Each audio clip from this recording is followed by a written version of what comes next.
Okay, you're ready. You're good. Okay, I'll call to order the Tilton Planning Board meeting of October 11th, 2011. And we'll start with the minutes of September 13th and September 20th. Let's start with 13th first, and then we'll go to 27th. Has everybody had an No, we already opportunity? did them. 13th we did. Did I give you the wrong minutes? No, you just do real quick and no faster. According to the agenda, we're doing minutes of October the 11th. Yeah, did I have the wrong minutes there? This, Okay. all right, I don't know. Yeah, we already approved those minutes. Okay, well, I took this, maybe I better take mine. Okay.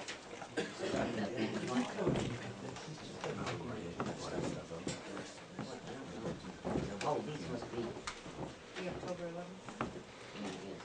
all right, the minutes of Got October the red 11th, dot. That's not the 2011. same. Has everybody had an What is opportunity to the go through those difference? and take a look at Is them? it because we're on a different setting here, or I didn't touch anything? October 11th, the floor for discussion and approval.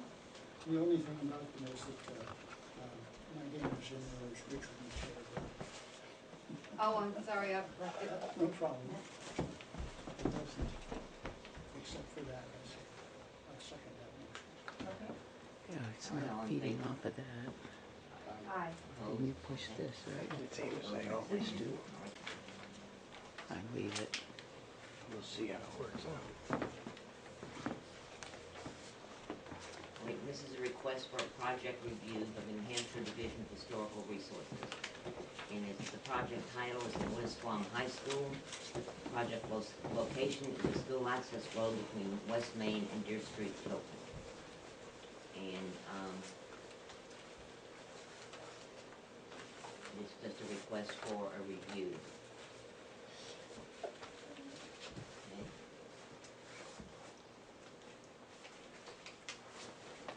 The next is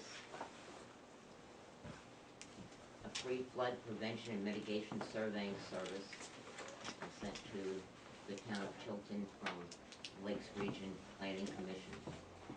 It says, the support of post-Hurricane Irene disaster effort, FEMA has hired local surveyors and is offering any community in the state their services for surveying activities that will benefit the state for future flood prevention and mitigation, such as high water marks, developing base flood elevation for A zone, surveying for city, town funded LOMCs or elevation certificates, creating benchmarks in areas that do not have them, surveying for compliance issues.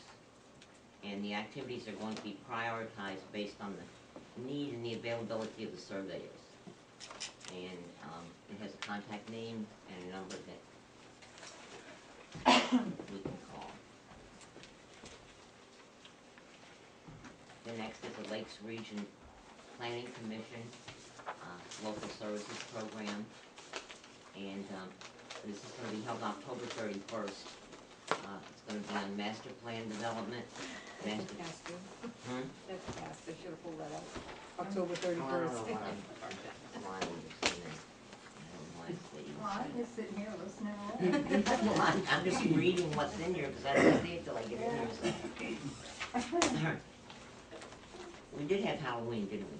Yes, we did. Okay. All right, the next is from the DOT, and it's on a driveway permit for Joseph Deschaines, and it's granted permission to construct a driveway entrance, and it authorizes a gravel access. It's a single-family residence, so this is just notification that that has been. Did we give an address or anything? Yes, he gives the address is 142. 140. Oh, yeah. What did you want? East Main. Always me. Yeah. South of Grant Street on the west side of US 3. Mm-hmm.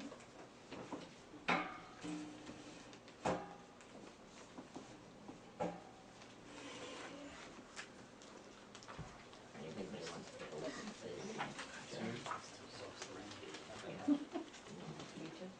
He's gonna close one driveway and reopen another one because one is bad getting out of, I know. okay.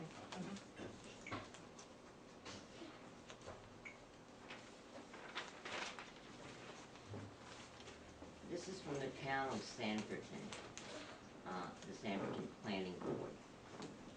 And it's a letter that's addressed to Mark Moore of the auto wholesalers on, it says, Dear Mr. Moore, on September 15th, 2011, I met with your representative, Dominic Canzano, to review the site plan matter concerning, is it pronounced Gear? Excuse me, Jagir? Gear? Jagir Auto. Jagir, Auto Wholesalers. Your used car sales business located at 968 Laconia Road. At this meeting, I provided Mr. Canzanos with information confirming the previous planning board approval of a site plan for John and Robin Caravana. I also provided him with a copy of Sanfordton's site plan review regulations and an application for site review approval. At the close of the September 15th meeting, I asked Mr. Canzanos for his estimate of when he expected to submit the application for approval of the new site plan, which he previously agreed to provide within a reasonable period of time. Mr. Canzanos stated that he expected to file the application within 30 days, which would have been October 15th. The Sanfordton Planning Board has discussed the schedule for processing this application, and in order to expedite this matter, the Sanfordton Planning Board has set a deadline date for receiving your new site plan review application. This letter is intended to inform you that the Planning Board requests that you submit your application for site plan review to both this board as well as the Tilton Planning Board by no later than November 15th. Please contact me without delay if there is any reason why you cannot comply with this request. Also, feel free to contact me if you have any questions concerning this matter. And then he gives his email address, and a copy is to us, to Nick, and to Christopher Bolt, who will not be representing us by the way.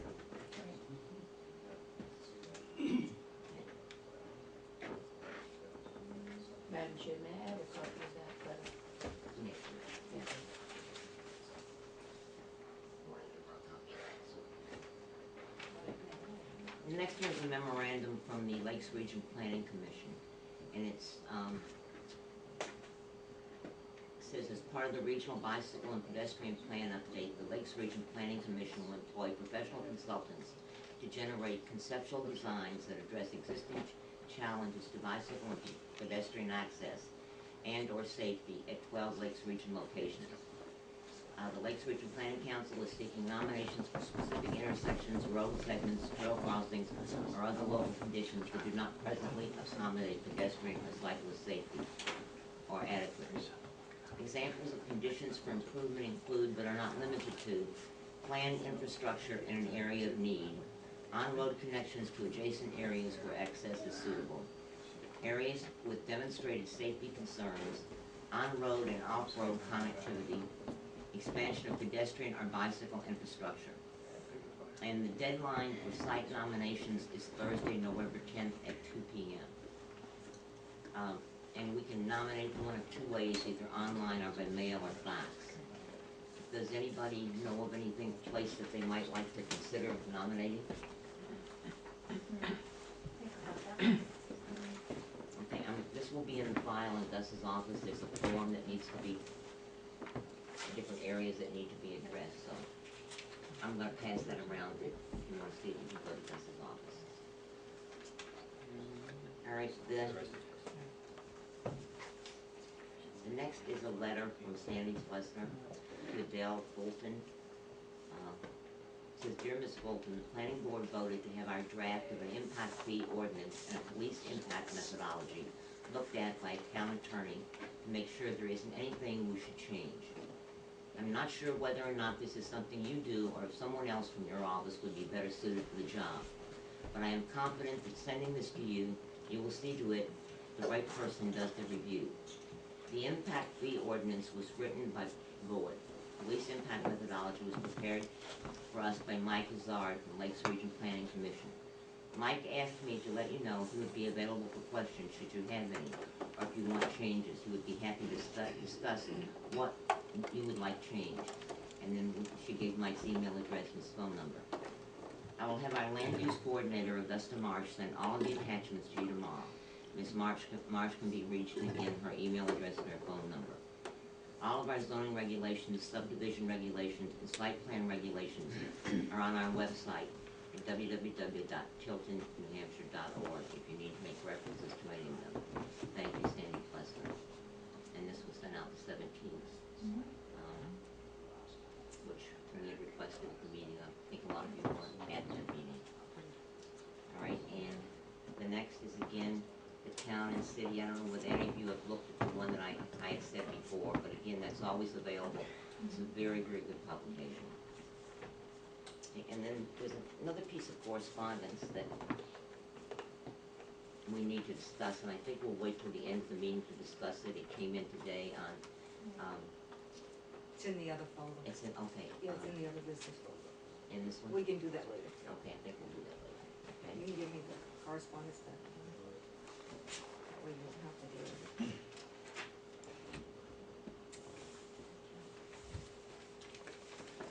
All right, and next we have planning board case 1114, conditional use permit within wetlands buffer zone, property owned by 570 Laconia Road LLC, is looking to install a parking area on Grange Road in the mixed-use district. Good evening, my name is John Bernard, and... John, can you just wait a minute? Oh, sure, I'm sorry. We'll let-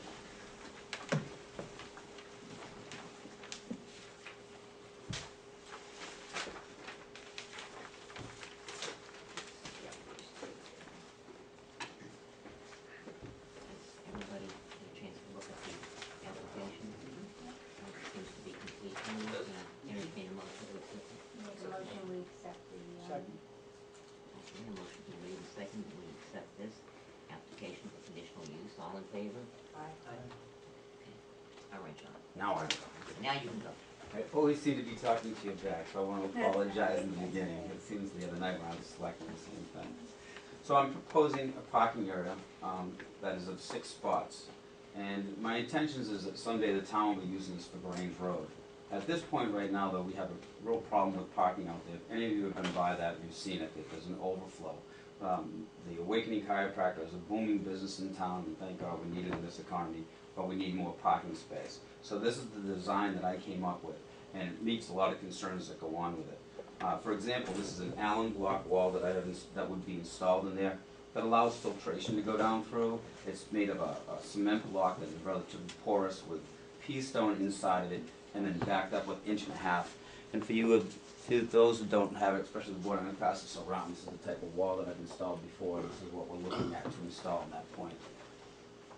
We've also taken into consideration that there may be some runoff and put some riprap in to take care of that also. This whole parking space, although it's large on here, is 3,200 square feet, and the impact on the 20-foot wetland is 1,300 feet. So it's a 1,300-foot waiver that we would need. Let's see, what else do we need to talk about this, or I'd like to present here? It has been in front of the DOT, and I have a driveway permit right here in hand, and I think the town also has a copy of this. And it has been in front of the selectmen, and I believe I have their approval. There's 3 of them here, so I think that they're in for this type of project. The other thing is the Conservation Commission has also made some notes on this, and I've addressed those issues as best that I can. First of all, they state about the delineation of the wetland. It was done by a soil scientist, so the flags still exist out there, so we know that to be true and accurate. That was their first concern.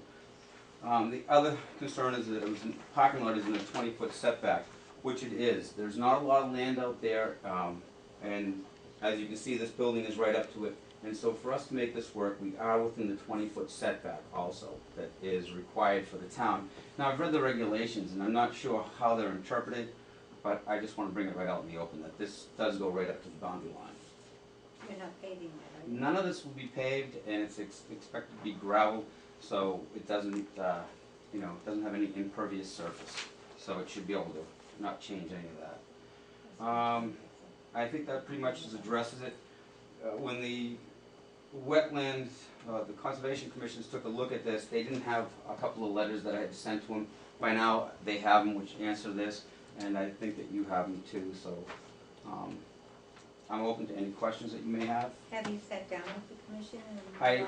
I haven't sat down with the commission, and what I've done is I have another crossing with this, so they also had a chance to look at it another time. And actually, I had the historical, State Historical Society look at this property too, and I have a pass on that. But the Conservation Commission has it. Now, here's the problem with doing that. The next time they meet is on the 21st. I don't happen to be in town. So this project would be pushed back until, sometime in January, which won't happen in January. It would be until next spring. And I'm hoping that we can get the approval today to move forward on this, because there is a serious concern. Even for snow, there's a concern out there. But Are they meeting next Monday? Third Monday, aren't they? Yeah. John, I have a Yeah, but he's question. not gonna be My here. understanding that the selectmen had not taken any action on your no, they don't. presentation. They really, I don't think there is any action for them to take, as far as I know. I'm here, I'm hoping that the town will work this out, because I'm trying to get a piece that will make the parking better on mine, but if they don't, I'm still looking this just for myself. So either way, I'm looking for this to be approved. Either way, it's gonna end up with the town, or it ends up with myself. It's a solution to a problem that we have out there. The edge of your wall right there is right at the edge of the wetland area, It's about 2 feet back. Yep. 2 feet back. Yep. And then the 20-foot buffer would come out from there. Right. Now, you're talking about The putting buffer that would be wall, like this. yes, and that wall that will be there, Mm-hmm. that you're putting in, that's going to be then a drop off to whatever. That's correct. Just as it would appear as the pictures show. Right. Now, is this the wall you had that when you put, the sewer was put in? Is No, this the I wall? actually, it is the same type, but that's not that wall. Okay. I have used these Allen blocks for the last 12 years, since the guy invented it, which I wish I had, but since he invented the Allen block walls, I've been using them. They're really great because they allow water to flow down, and they actually filter the water out. And the base, when you build them, you dig down about 2 feet, and you fill it up with rocks, and then you compact it, and then you build the wall on top of that. A lot of John, one in every building. I'm gonna grab a drink of water here, excuse me for a second. They will be meeting on, There it is, thank you. The 21st of the, they meet the 21st. A couple of chairs down around. yeah, the third Monday. Or I have to seat. Yep. You're welcome to sit back there as well. Right, thanks.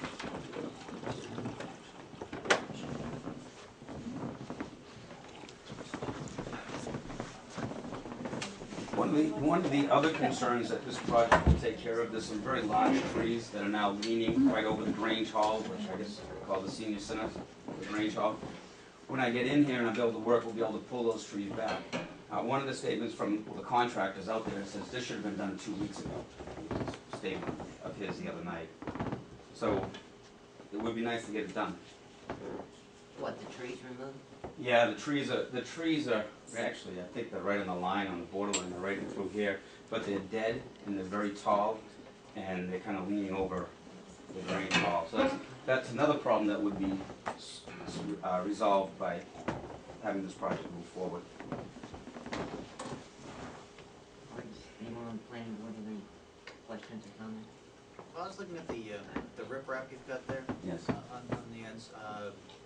Does that just, flow through the riprap? And where does it go from there? I understand the mitigation of the wall, and it's an impervious surface, but I mean, what's to stop?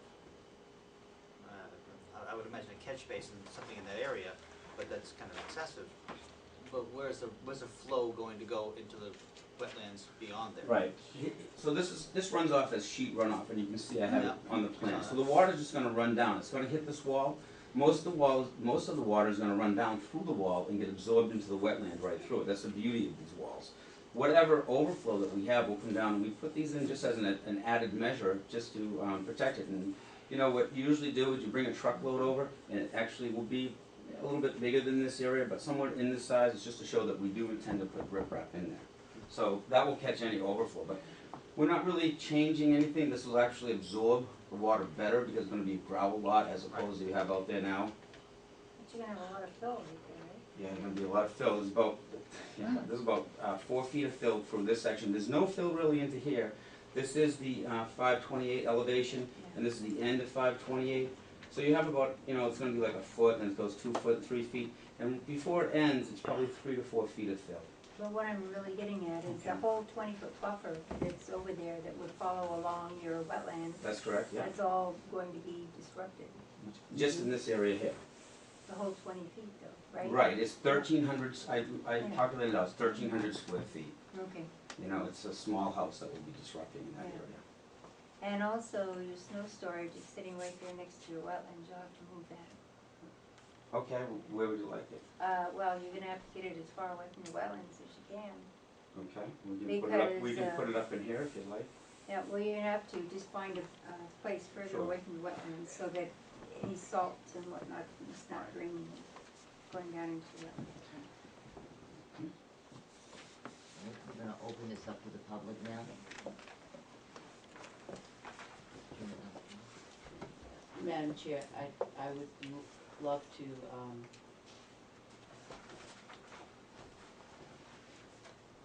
make a comment. I don't want the planning board to, take John's comment that the approval, that it's been approved by the Board of Selectmen. We have 4 selectmen here tonight, and none of us have made a formal approval of this, site. My concern is that on this site, my concern is the wetlands. I have several concerns because he will use the 20-foot buffer on this as parking. He'll be parking within the 20-foot buffer.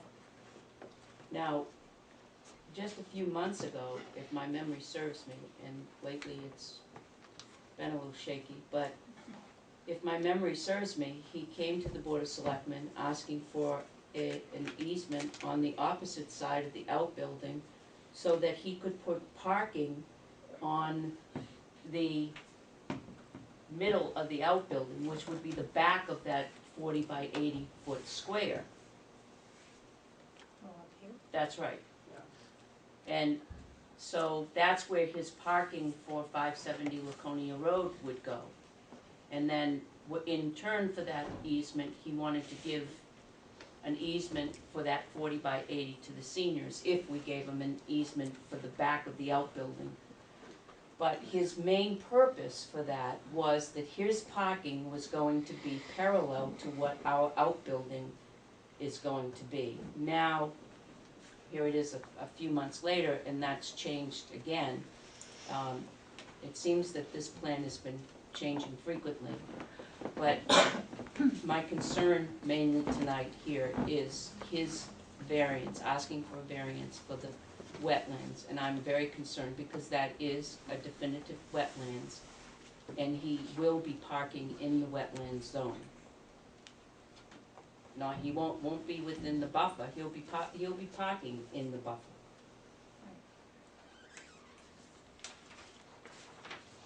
It's not just the lot in the buffer. You'll be having cars in the buffer zone.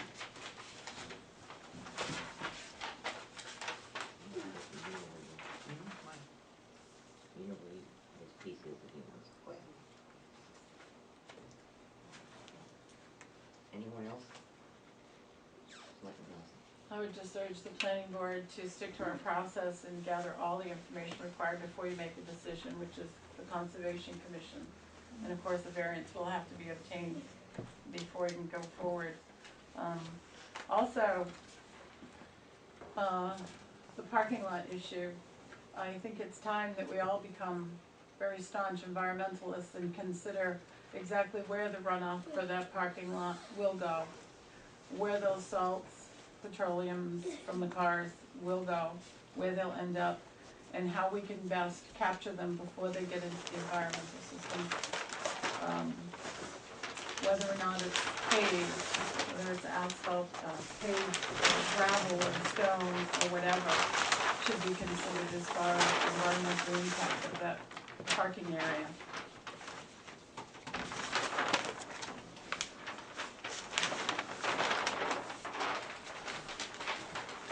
Here's the original plan that I first brought in front of the selectmen from the very first time.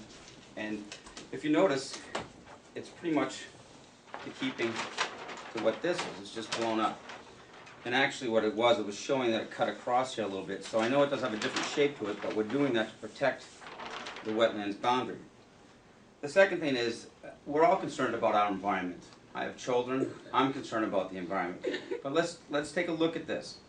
This highway, or this road right here, which has thousands of vehicles on it, passes directly along the wetlands all day long. They plow the snow and the salt directly into the wetlands right now. So what I'm proposing is actually less damaging than what's actually happening to it at this point right now. And as you can see, this is the road and these are the wetlands. And this was the original plan that I brought in front of the selectmen.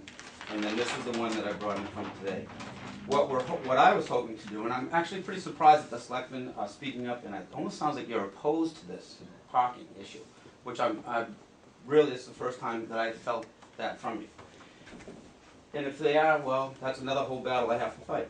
But what was going to happen is that I was going to get this little corner, which is 450 square feet, so I could have access to parking in here on the other part of it.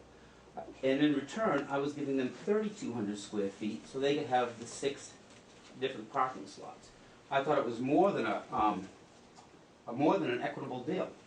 I'm building the parking lot. I'm willing to do it. I've said it openly, and I will continue to say it openly. If we can work out a deal with the town so I can get some parking over to here, I'd be more than happy to even give this. But not only that, I'm building it. And in addition, when I talked to the selectmen, this land is very, very steep land that I'm asking for. It's unparkable. You can't even use it. So that's my case. That's my proposal. And as I thought too, Pat, I thought that well, maybe I should talk directly to the board, but I thought that the trees were a real issue that needed to get out of there. But Madam Chair. First of all, I'm not opposed to the project. I'm certainly not opposed to what you're proposing for the town. I just feel that we should have a little bit more information and do our homework and due diligence to the town of Tilton. We really need to do a thorough research on that, and I feel that you're here tonight and you're saying, I really need to get this project going. It should have been done 2 weeks ago. I think that that's a little bit more added pressure onto the board trying to make a decision. That's what I'm opposed to. I feel that we need to do a little bit more of our due diligence to our town and make sure that we're making the right decisions for them. Now, I would love more parking for our seniors. I've been there just doing work there. Our project is almost finished. Our senior center is almost open. I would love, I know what the parking situation is over there. It's horrendous. I'd love more parking for our seniors. The trees are a problem. The trees on your land are a problem. The tree on our land property is going to be taken care of within the next week. That won't be an issue. Half of those trees over there caused our flying squirrel problem last year. That's taken care of. But I think that we really need to stop and take a look at this and go a little bit slow, because we have wetlands. We have, I'd like to be a really great neighbor and come to some common grounds where we can both share it and equally come out ahead on it and not rush into things. That's where I want to come in on it and not do that. But I want to also be environmentally friendly, and I don't think the way that you have the parking lot set up there, you're not. Before you offered you were going to go back up on the parking, and you're not going back up on the parking. I don't understand what that means, back up on the parking. You want You the were parking going- up here? Right, that's when you first came to the Board of Selectmen, that's where you Right. wanted to go around and come up onto there, the drier section, away from the wetlands. Right. How I really see these things unfolding is I see that you end up taking over this parking space here for yourself, for your seniors, which they're going to have to want to get out right here and walk in. I mean, it's icy, it's tough, the seniors aren't going to be able to walk very far. If I was parking back in here, it'd be much more suited for what I need for next door, and it'd be less of an impact. The problem is that I'm going to have to come across here to get in here, and I think you're going to end up with this anyways. what's happening right now, and this is what's happening in real day situations, the snow that's on your lot gets plowed over onto this lot right now. That's the only place where they really have to put the snow.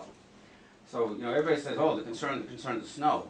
I've lived out there, I've had that place, I've owned that property a long time now, and every time the town comes in, they come and they plow the snow over there. There is no place for the snow out there. This solves that problem too. Now, if we don't get this through today, and we get it through sometime in the future, this can't be done during the winter. It has to be done before snow falls. I thought that last storm was gonna kill me, and I was gonna come in here and go, well, there's not much I can do anyways. But those are my concerns, and that's what we're dealing with. I guess one of my concerns is that this is the second time you've been in to see us. Right. And we asked questions of you before, and now suddenly things have changed. You weren't gonna develop this for a while, we were just gonna look at it. I brought up the fact that we thought that your parking lot, your paved lot was on our property, and you said, oh no, you didn't think so. Well, since then, we've got the surveyor out there, and in fact, it is, your paving is on our property. And again, we questioned you when you were here before, if you were gonna do something, and you said no, you were just getting an idea. And now suddenly you're coming back tonight with a plan. Again, it was my understanding, and I was at the selectmen's meeting when you made the presentation, that they had not accepted it, and, you know, as it turns out, that's the case. I too am an environmentalist, and I've been out there all this week, so I know exactly where you're planning to go. I just have real problems with being that close to the wetlands. I have real serious problems, and I think that the planning board, it's my own opinion, is that the planning board needs to do some more homework on exactly what the rules and regulations are for even a gravelled area that close to the wetlands. And again, you know, what are you going to do with snow removal? I don't think it's this planning board's business or of interest to us as to what's going on the highway right now. Right now, we're looking at this, and we know the implications of this kind of plan for our wetlands. So it's my feeling that rather than approve this tonight, that we do need to do additional homework. And I'd like to hear from the planning board as to how. I'd like to say that we have always had a partnership with the Conservation Commission, especially on pieces that had anything to do with wetlands. And when we receive a letter from them stating that they have questions and they have not been able to sit down with Mr. Bernard, that tells me that there are some concerns now. Mr. Bernard has said he has addressed some of these issues and sent them letters, but we have not received anything stating that they were satisfied and that everything has been completed. So I would say that I think that John needs to get together with the Conservation Commission, and I think if you contact them, you know, they might even make a special meeting so that they can sit down with you if you're not going to be in town when they're meeting. And Gus can give you that information. But I really feel it's important that, you know, because when we get something like this with these issues, and, you know, they haven't, they don't want to give their concerns. They're giving us their concerns, so they want to meet with you. And we want to know what they have to say. And that the ball will turn out. Because they're kind of like our little police force with all the wetland areas. And so that would be, I would say, you know, to continue your case. I mean, we're coming on winter now anyway. Chances are you wouldn't be able to put this in until next Well, I was all set, I had contractors ready to go. It was ready to go. I recognize what the serious problem is out there with parking, and it's only getting exacerbated by them developing that and the senior citizen getting over. This really, but if you feel like that's what it is, you know, that's, I understand. I do. appreciate that. I think we need to have you sit down with the Conservation Commission and work out, take care of what their concerns are. Are there any more comments from the public before I close the, yes? I've listened to Mr. Bernard's presentations on a couple of occasions now, and I've talked to him, and I've walked the property and whatnot. We need parking over there, something fierce. Not just him, but the senior center as well. You get 4 or 5 cars over there, and all of a sudden, there's no more place to park. That's gonna be a big issue. That said, and I also wanna say that I appreciate Mr. Bernard's offer. It really is nice of him to do this. But I too am an environmentalist, and I'm all about the water. The Conservation Commission, their concerns should be addressed, I think. I'm all for the parking, but not at the expense of doing the wrong thing by the wetlands. And I think another issue is the fact that many of our seniors who will be coming there will be taking the bus. And the bus, we've already talked with the transit authority, they'll be making regular stops there. So until the senior center is open enough, we don't even know what, we know that right now, there may be a parking issue. But, you know, I'm not sure that it'll be exacerbated by the seniors, because as I say, I think most of them will be taking the bus, or they will be carpooling as opposed to all of them having their car. One of the reasons that we have the chat committee, which is building the senior center, is that, renovating the senior center, is that people need rides and we provide those rides. So most of our seniors are not people who are gonna be bringing in large cars, so that's not my concern. I'm gonna close the meeting to the public if there's no more comments. I also have a concern about the wall. I noticed out there, I think it was yesterday, I was out there looking at the wall that you have now, the one that I thought this was a picture of, is bowing. And I don't know how long that wall's been there, or if that would be a concern in the future. But if you look at that, if you go and try to, it's bowing already. So that's a concern. And you're talking about stuff going right into the wetlands, and to drainage, for that to allow drainage into the wetlands gives me more concern. It doesn't ease my concern. So I will entertain, I would like to see us, wait, yes, Bob? I'd like to ask John one question. Sure. The contour lines that you have Yes. on the thing there. Yeah. Those represent what's there now, right? That's correct, yeah. And after you get through working on this lot, it's not gonna be the same, is it? No, I have an elevation up here which they would end up at, which is 528, and these are at 526. So you can see there's 2 feet fill here, and it would be even more here. This is a 524.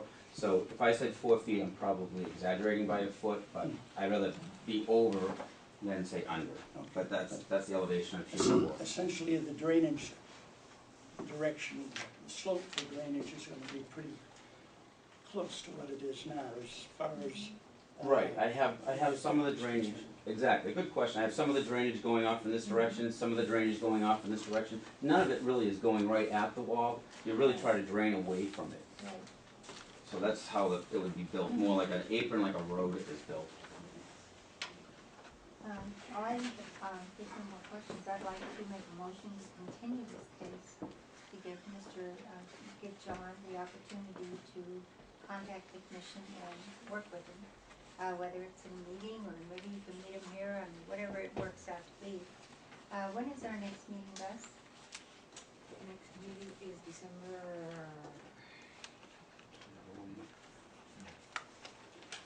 What's? You got December right there, is that? 13th? December the 11th? The 13th. Yes, December 13th. Are you gonna be in town for that? For December 13th? Yeah. Sure, no problem. It's Thanksgiving, which is that 21st, is that one. Right. I'm going to be, Okay, well, if you'll see Gus, she can give you, the contact information for the Conservation Commission. No, and- she has, I have Yeah, that. okay. So why don't we continue to the 13th at what time? We don't have anything there now, right? No, You don't have anything? I don't believe so. I don't have it with me. I don't know if I can get to it. So basically, I just want to wrap this up, what you're saying, basically, if the conservation gives their blessings, then you're in favor for this type of. Well, we're just, they have brought up issues that I think are significant issues, and, they're kind of like part of what the. Right, no, I have no problem, so if I address those issues, Yeah. this would be something that you could live with. Well, No, it's it'll be something we'll consider. Yes, and when you come back in December, then we will have a report from the Conservation Commission on what they did with you as far as, what you all came up with Okay. for solutions. Alright, so we have a motion on the floor to Yes, continue what this. time? I have a tentative already scheduled for 6:35, so So 7, make it to 7. 7 o'clock on the 13th? Okay, see you then. We'll make it All a in date. favor? All in favor? Fine. Thank you. Mm-hmm. Have a good night. Yep, you too. Can you let us know? We don't do conservation. Okay. That should be there for that.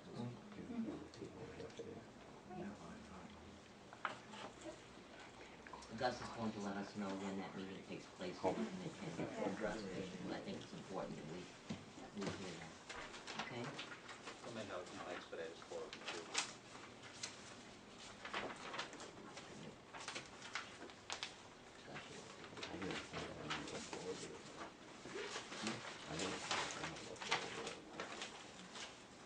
Who seconded that motion, maybe? Did- What? Who seconded that motion? Okay, second.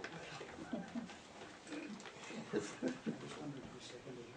I think you just have second. I thought about it, but I was waiting for it to. Okay, the next thing we have is the conceptual discussion with Joan O'Connor to have a winter farmer's market. Where would you like me to stand? Just stand right there. No.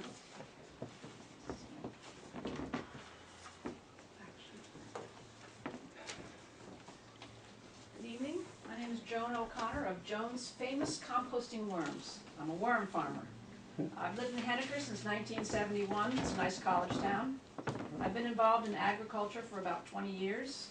I'm on the board of the Northeast Organic Farming Association. I helped start the Henniker Farmers Market in 2003.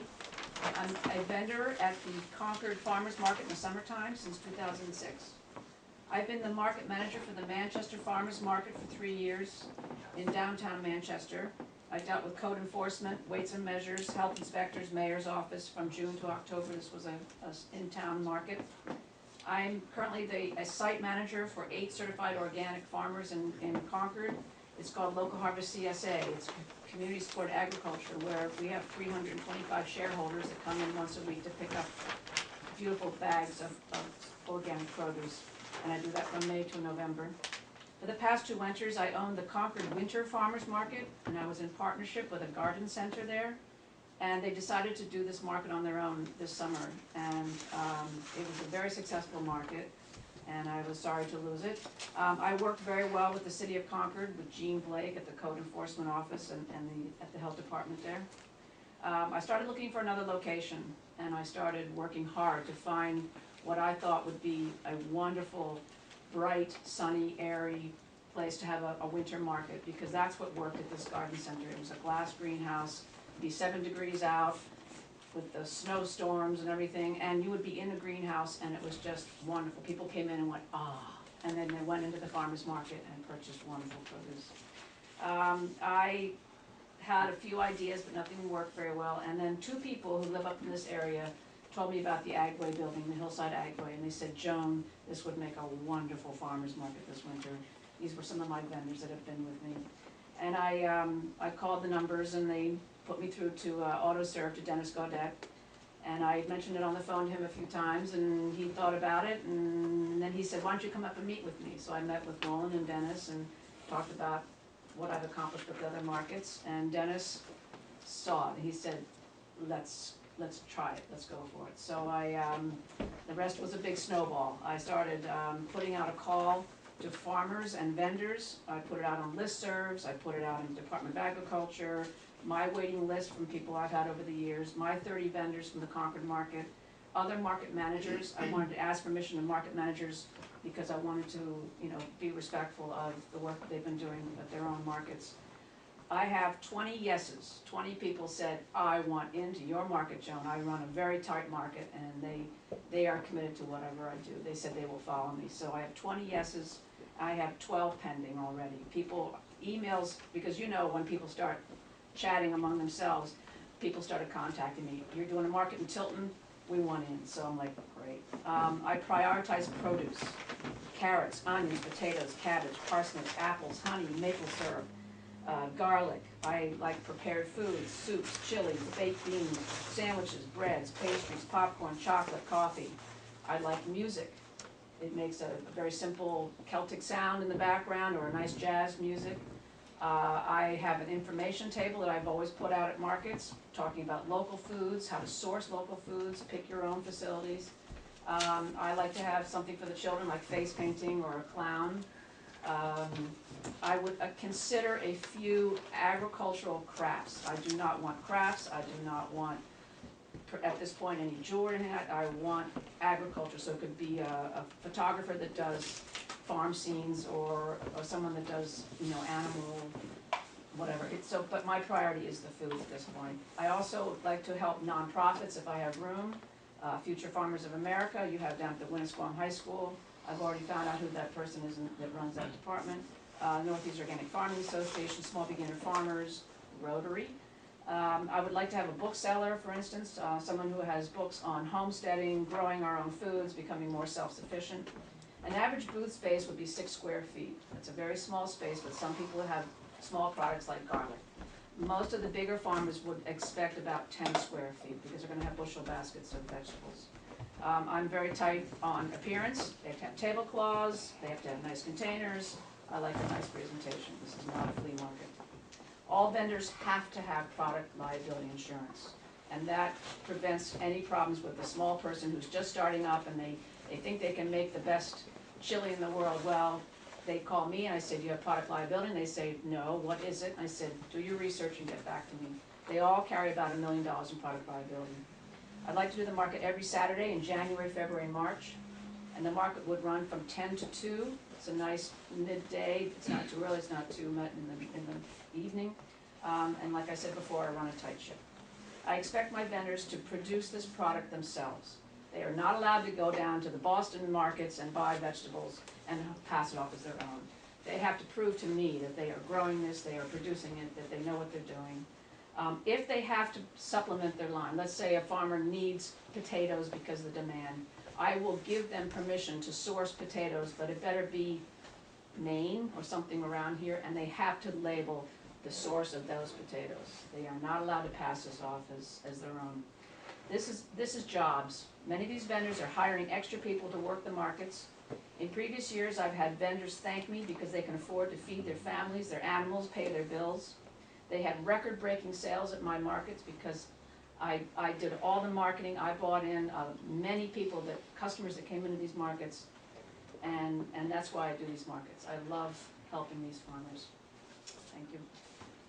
And if you need a list of my vendors so far, I can rattle off organic produce, apples, goat cheese, coffee, herbalists, fudge, pork, baked goods, body care, lamb, beef, maple syrup, goat cheese, composting worms, herbs, fudge, organic bread, garlic products, chicken, goat, lamb, eggs, assorted popcorn, beef, nuts, granolas, coffees, chicken, eggs, it goes on. I might have venison, I might have authentic Belgian waffles. So the list goes on. You people are looking for markets. I'm interested in what local vendors you'll be looking at. That's who I contact. Who are some of them? I'd like to know some names of some of them. I'd have to go to my list. Is Gilmington close enough? Heart Song Cheese. I've heard from... Right in the Tilton area, do you have any? I did touch base with Eric Prue over at Tanger, and I'm going to set up an appointment with him and ask for his list of vendors and contact those vendors directly. I've only been doing this for a few weeks. This is just rolling, and I realize I am definitely prioritizing this Tilton area. And most vendors don't want to drive far. When my Concord people said, you're doing Tilton? Tilton? They were upset, and I said, give me a break. I could get from the Concord exit to the Tilton exit in 18 minutes. I don't want to hear your excuses. You just get in your car and you come this far. So yes, my radius will probably be Concord, I do know people in the White Mountains. It depends on, yes, All right, well, I've been very involved in the farmers market at the Tanger outlet and also in Sanford for the last couple of years, that's why I was asking if you had any local vendors. What kind of vegetables, do you receive in the wintertime? On the average, Just I curious. like carrots, onions, potatoes, cabbage, parsnips, apples, honey, maple syrup, garlic. Those are the most basic ones. And I am gonna push hard to find that, as most of us know, that there aren't many people growing too consistently in this state. They're getting better, they're getting season extension because the USDA is giving them grants to put up greenhouses. And they are learning how to grow spinach and bok choy and top soy and some of those winter crops. Sarawak Farm is definitely, she told me, I want into your market. She said, this is my backyard. So do you know Sarawak up in Sandwich? I know it very well. So Katie's in, she was one of the first people who came right up to me like, I'm in. I'm like, okay. So she, she has her apples and she also has her winter crops and she's also planting in her greenhouse. She's got her greens starting right now. She's got her winter greens up. I went up to her farm. It's another thing I do site inspections. I know these farmers. I've been in this long enough that I kind of know who's out there, who's good and who's bad. How many people do you anticipate on a Saturday coming into the farmer's market? I would love between 900 and 1,000. Do you realize you have a traffic problem in that area? Yes, I've been driving around here for a couple of weeks, looking at things, talking, just trying to understand parking and that's why do you think Saturdays are very high traffic days in January, February, March? Yes. At between 10 and 2, or Yes. is it, they The are, whole section of road is it's tight. Very tight. Well, I'm not in charge of that. That's me. AutoServe is to be addressed on this one, because I'm just doing the farmer's market. AutoServe is in charge. To answer that question, one of the first things we're gonna do is we were planning the first one for January 7th, which will evaluate what kind of turnout we're gonna get. We're planning on getting together with Mark Bourgeois at MB Tractor to handle the additional parking that'll be needed to spread out into his property. We're also gonna have a detail from Tilton Police available to manage the traffic for us, so that there are no surprises if we do get overrun, because it could happen, but we'll be prepared if it does. What about, you said that you were going to meet on Saturdays from 10 to 2 through the winter. What about when the winter's over? I'm just working with Dennis from January, February, March. That's my only window with Dennis at this point. Okay. And also, I know there's a very successful market over at the Seacoast in Rollinsford, and it's at a garden center, and they have major parking problems. They figured out shuttle buses. They arranged with some other facility that had parking, and they run a bus. So this is something we can, that's. January 7th will tell us a lot, Mm-hmm. and then from there, we'll be able to evaluate what our needs are. The idea of getting together with Tango was more on the bus side than it was the market side, but talking with them, if in fact January 7th we are overrun and we have to come up with another plan, then we're prepared to do it. We realize that the lot across the street could be parked, but certainly we can't have people crossing there, so buses might be an option if that does happen. Any other discussion? well, it's an interesting use for the building, it's just nothing. And it's exciting about the greenhouse. Yes.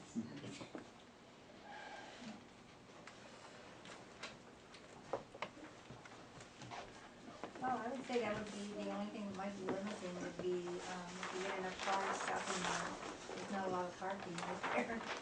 But it would be complicated. Isn't the parking down below on the east side? Better ask Dennis. That's the MB Tractor. That's MB Traffic. MB Tractor. I was thinking where They're not doing all the storage on where their he property used to like they did before, you stack have about his, 40 spots. bags of grain And they and stuff took down like that that, greenhouse. Yeah. on the east side of the building. Yeah, well, that would be, part of that is his land, and then what would be behind, well, like the line of flags where the Yeah, MB I wasn't Traffic. thinking of the stuff behind, I was thinking of the stuff just to the right of the building. Right. There's, would be some room for parking there. Mm-hmm. We think this is gonna work really well with Mark. Bringing all these farmers in with his tractors is a real win for him too. So we think he's gonna be really excited about cooperating from a parking standpoint, because he will have a lot of tractors on display with people who use them. So it's a good opportunity for him. Can I say one more thing? When I worked the one in Concord, I did go to all the merchants in downtown Concord, and I had a flyer, And I put it in 17 stores, and they were thrilled. They put it right by the registers, because they knew it brought, commerce to the area, and it, it just was a community thing. It's a very strong community. I have so many people that have stepped up to help me volunteer on this, so I will have volunteers for unloading vehicles for the farmers and everything. People are just thrilled about a farmer's market in the dead of winter, and whatever it takes, they wanna help me. And it's just, people even walked into this garden center like, wow, I've never been in here before, and I drive by here every day. So it's going to get people realizing, what's in Tilton. They're gonna slow down, like, oh, this is Tilton. I mean, driving through town and enjoying the other, like their inns, and maybe they'll go have lunch somewhere. So I think it's going to help the area with merchants.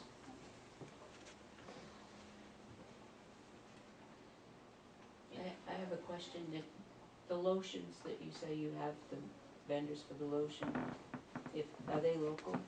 The best one I've found so far, because she's done my markets and I've cultivated them, they've grown their business. Northwood Naturals out of Northwood, they wholesale to Trader Joe's, for instance. I mean, this is a really good body care line. It's soaps, and I also have some emails from one of your soap people already, which doesn't have product liability insurance, so I can help these people to source, their paperwork. So, yes, I will prioritize the locals, and I need your help. I want you to tell me who should be in this market. I need help on this too.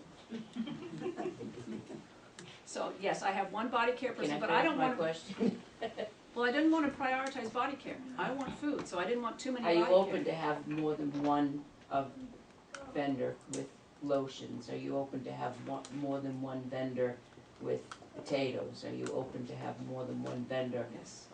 Okay. It's a law. You cannot do exclusives like that, but I have to weigh out who is, if I'm limited to only, let's say, 20 vendors, I have to have a really good person. I just can't have two little soap makers who maybe just has a little line of soap. I want, someone who knows how to do a line. Soaps, body lotions, bath salts, and again, good ingredients. I don't want chemicals. I've already told him, I don't want artificial coloring, I don't want, any strange preservatives, I want natural stuff. It just seems strange to me that somebody who sells to Trader Joe's would be in a local farmer's market.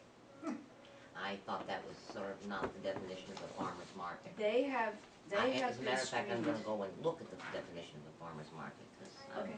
questioning it. It means that Thought I they've been knew. vetted. It means that they have a good product and that they, yes, I agree. I don't want someone who's gotten too big either. But I've watched her grow. She wasn't into these major, I think we have to have room for, what I wanted to hear from you was that there was room for the local people here in town that have organic, certified organic lotions, that you'll allow them to come to your market and grow from there and not just have the big guy and not allow anybody else to come in. I agree. That's what I wanted to. Maybe I scared you by That's what I saying wanted to Trader hear. Joe's. That, one of the things we That's what I talked wanted about, to hear. we definitely, Yes. this is a local project. Yes. The idea is for this community, and certainly Mm-hmm. the locals are going to weigh in heavily in getting in there. There's no doubt But about when it. I was looking for commitments, when I had to get a feel, who's out there, who wants to this market, and that was the one person that contacted me right away. And I don't feel that Northwood is that far away. Is Northwood really, it's that far? I'm not concerned about the Northwood, Over I'm an hour. concerned No, about it's the the product. wholesale into Trader Vic's, A or Trader, lot of whatever. natural and organic people wholesale to different places, like the Concord Co-op, Yes. Hanover Co-op. Mhm. We But I have would- we have some wonderful farmers here in the local area. We have some wonderful soaps, lotions. Well, we also have some wonderful people that do wooden cutting boards and that you would call craft items, but they're also food farmers market items. But they're all great people that I would be more than happy to, and I told this to Dennis already earlier, that I would be more than happy to work with them and give up my vendor list. And But it I wanna does- make sure, Oh, I will. I wanna make sure that the local people have an opportunity to become a part of something that's happening here in Tilton and growing, and not shrugged off because they're not quite good enough for your team. Well, ask them if they have product liability, cause that really does thin it. I mean, that's, on the average, that product liability is about $400 to $700 a year, and some little soap makers can't afford that, so, I have to have that product liability. We talked about actually doing some type of scholarship programs, and I use the term scholarship is what we're familiar with, in getting some people started. We're working with some of the other businesses that are gonna see a benefit for this. With those donations, we're looking to get some people the opportunity to run their own business. So those that don't make it because of a product liability or being able to afford some space, will be brought along if that need be. But I can assure you that the priority is gonna be on the locals. And you can find me at that market and say to me, excuse me, Joan, you know, I want this vendor in, and introduce me to these people. Hook me up with them, because I have put it out there on the Department of Agriculture Weekly Market Bulletin. I put it on the listserv, Small Beginning Farmers in New Hampshire, NOFA, New Hampshire, Department of Ag. I mean, it's out there. NH Made are putting it out there, so hopefully everybody, people read this and realize, you know, and word of mouth, it's how the Well, we're word gonna gets get out. together with Pat long before the first one too. We just didn't get together 2 weeks ago, but we will. Makes sense. Try to support you. I have a question. Well, she needs a site plan. Well, here's another question too. Is the property's previous site plan, snow removal and all, going to be administered by AutoServe? Who's cleaning the property, who's doing the Yeah. snow removal? We talked to Al, and whatever was being done there before as far as snow removal, we're gonna do the same thing. If we run a problem with space, you know, because we're starting to get backed up with snow, we're gonna move it out. We got a lot across the street we could truck it to, there's not a big deal, so. But Al said, hey, as far as working, he was concerned, it's retail. Doesn't change, there's no use, you know, Right. change of use, so we're good to I go. just wanted to make sure.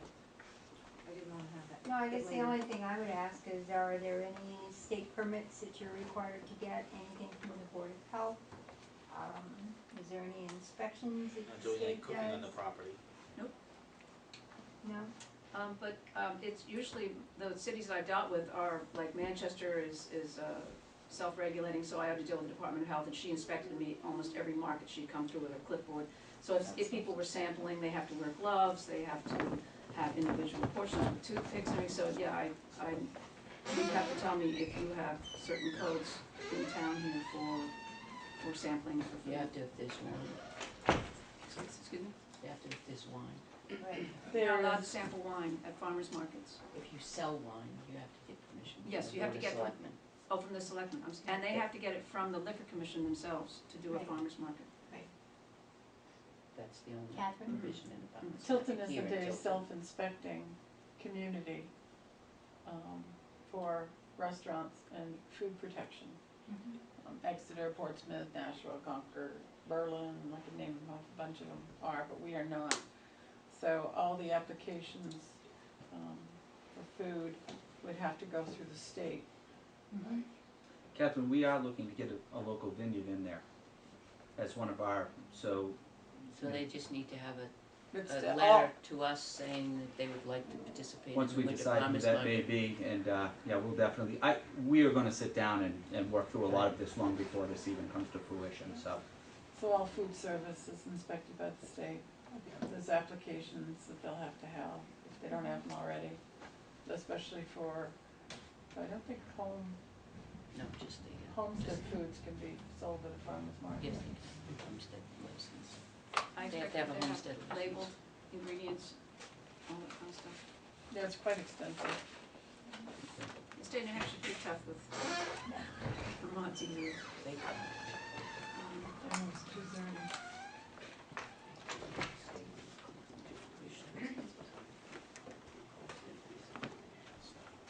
I have a copy. I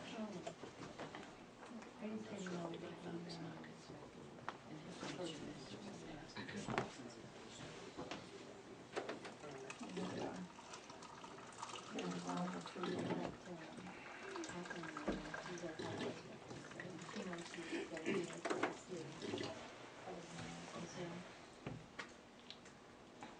Well, I mean, it sounds to me like, everything is good. I mean, it is a permitted use, it is a retail place.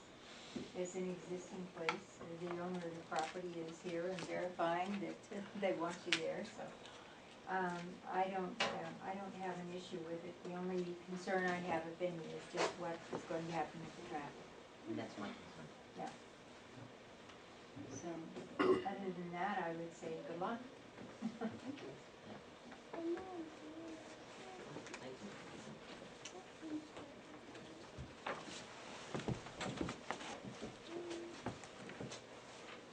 All right, the next planning board case is case number 11-15, subdivision for Paul from Bridget Gaudette, and the application seeks to subdivide one new lot from current lot. Both lots will share a common driveway and be served by municipal water and sewer. The property is located at the lot next to 635 West Main Street in the General Commercial District.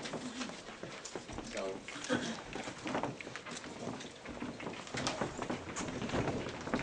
this is like revisiting old things. Haven't we been here before? Haven't you been here before? Been this too? Yeah.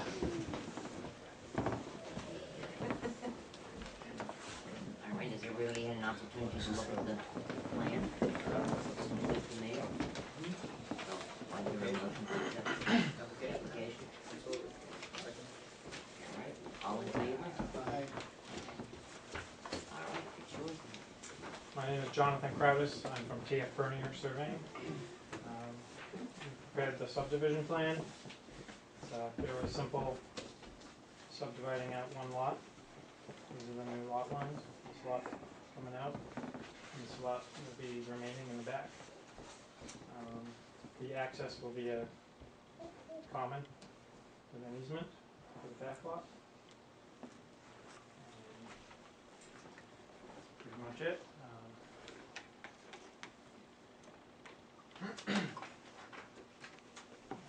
Answer any questions you have about the plan. So this easement is going to serve this lot and the back area? Right, this is the current curb cut, Yes. the driveway permit. What about the lot up here? It doesn't use this easement That at all? has its own right there. Okay. There's a driveway permit for here and for here already. And you are aware that you can only serve 2 lots off of one easement? So this lot would not be able to be subdivided again? Yeah, right, yep. Okay. Sheet 2, sorry, I'm standing in front of you, but topography, tree line, soils. Look at that. And that was going to go on a little bit of wetland? Yeah, the site's been disturbed. It's all regrown, regrowth, thick saplings and things like that. how much of that is paved?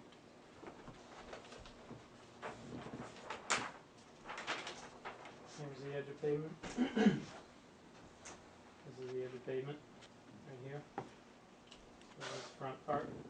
Am I mistaken, or isn't that excessive? It's always been there.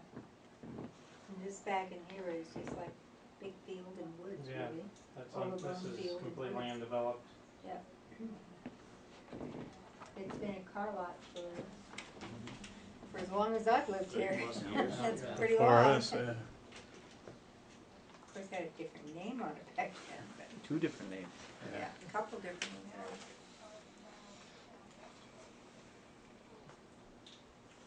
And let me say, I know that the driveway curb cuts were updated with the original subdivision.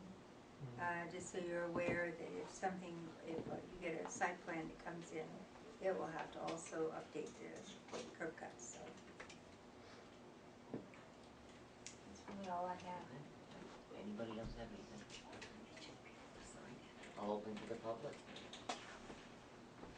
We live in the Hemlocks, and we live on 4 Box Hill Circle, which I'm not sure if that big lot is facing the back of our house. Is Fox Hill Circle I'm on not there? sure, there's some over here and there's some back here. Yeah, because we're basically almost right behind Hannaford's. You can see the You're lights almost- from Hannaford's. You're And, behind Hannaford's or Well, beside a it? little to the side on that That's lot. out here. Yeah, on the Hannaford's side. is Hannaford's is over right here. here, Okay. Yeah, and we're over, and we're to the right. back in here. Yeah, I think we're right behind that big lot there that you said is the Yeah. wetlands. Oh, no, he only showing a little bit of wetland right up in here. Yeah, right up in there.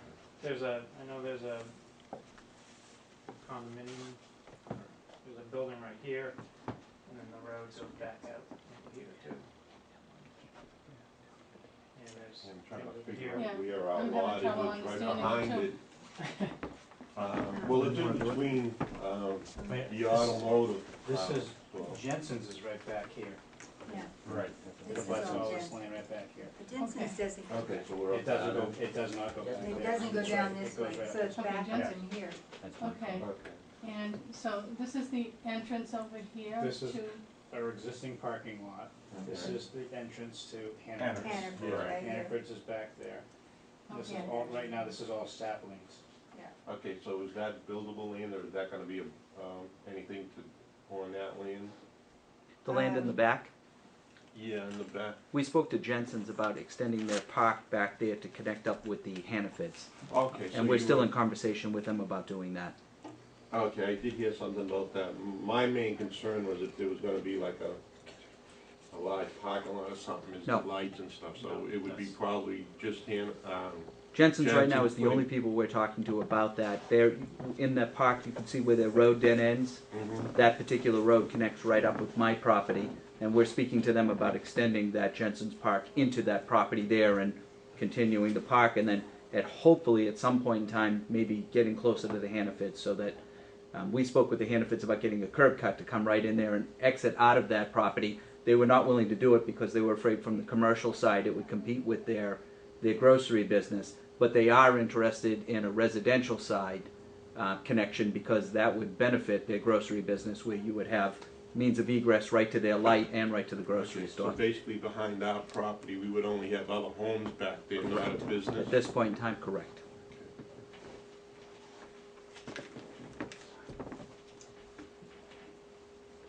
Any So other is comments? that, well, you have that blue line now, Yes. just beyond there, or just in front of that, is that where Bond Auto is?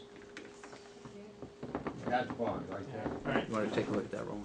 That other one, is that where they used to have the carnivals, This- where we build This them? is Bond right here right now. Okay. So this is our body shop, Okay, okay? This piece of property is now owned by Bond. oh, okay, Bond bought that, Yes. okay. Okay, that's what we did last month or month Right. before, we subdivided this after that. We still rent this building and part of this building that they Right. Now, did Bond buy anything beyond that, where the, No, they did not. They bought Okay. just this lot right They here. bought the two buildings, that's it. They don't own that back Nothing else. land. We still Okay. own the Yeah. other 8 acres, okay, cause I had heard that they did own that. No. Okay. and we're looking to subdivide this 1.5 or 1.4 some odd acres to. So that's basically the lot now is what is paved there now? Correct. with the- Right. Yep. The auto, Where we used to the park the car cars. dealer was. Right. Exactly. Okay. Okay, so that's actually in the front. That's correct. we're kind of new to the area, we just moved to Tilton last year. I don't know if you did the surveying, did you do the surveying? Cause I came to the door and somebody was in my backyard and I'm like, I know we don't own the land, however, you know, I kind of expect, you know, when I'm at my sliding door in the back there, you know, not to have somebody right in my backyard. And a couple of times that's happened, even though I know we lease the land, we don't own it. right. I'm not sure that I understand exactly, you know, I see orange ties on a few of the trees right Mhm. behind where I live. Mm-hmm. So I assume that that's the designation, that's where Jensen's property line, ends, and, Well, the field crew, when they were out there, they probably, I'm not sure if you are here or here. We're up in that back area. yeah, Right we- here. I think we Where were the talking about north the is, water Where it with, says north, Yeah, in they're that up- they're area, up in that survey. vicinity, Okay. right in there. Yeah. Well, they Yeah, there's probably a lot of orange because they're following this barbed wire. There's little barbed wire line out there. Okay. And so that's how they were probably marking where the property line approximately was in order to survey it. Okay, so with what you're intending in that general area, how does that impact those of us who abut, or whose homes, even though the land is not ours? Probably never will because there's a wetland right in there. So even if Jensen's gets that land, there's still gonna be a little buffer there before they can, I and would they'll assume do so. on the other There's side a of that, wetland, so there'll be a buffer in between. Yeah, there's How deep is that wetland?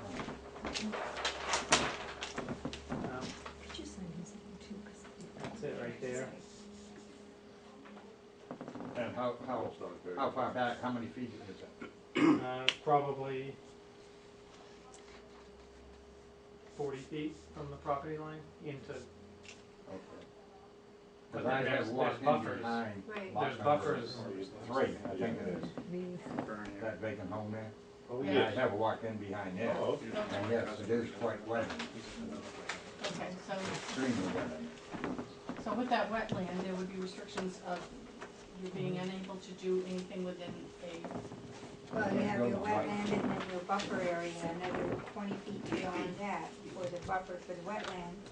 But, you know, not that I'm trying to confuse you, but sometimes, people will file with the DES to get, you know, and they'll mitigate.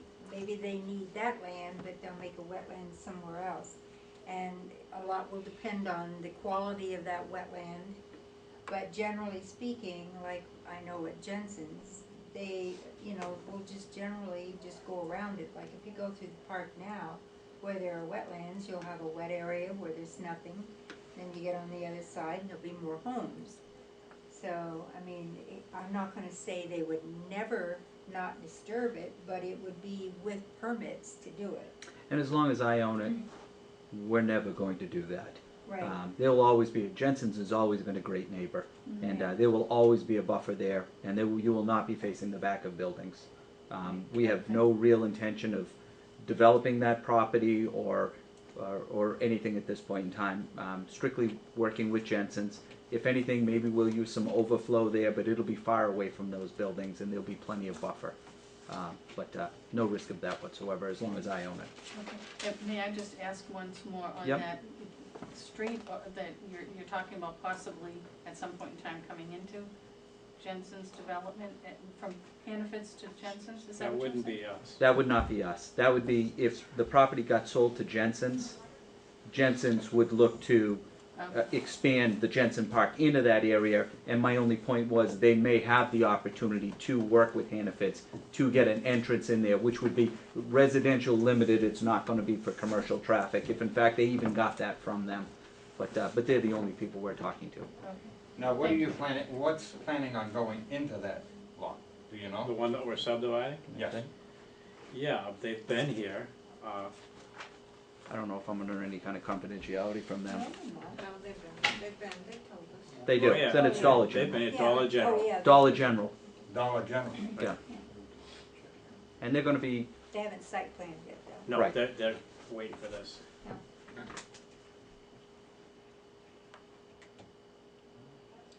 There's no other comments, close the public part. Entertain a motion to accept.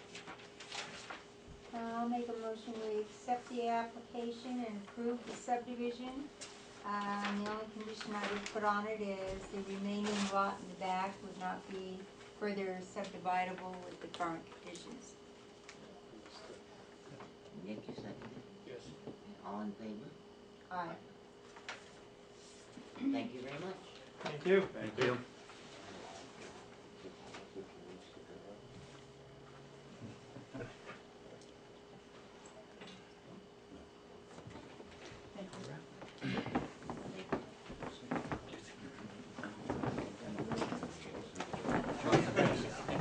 For answering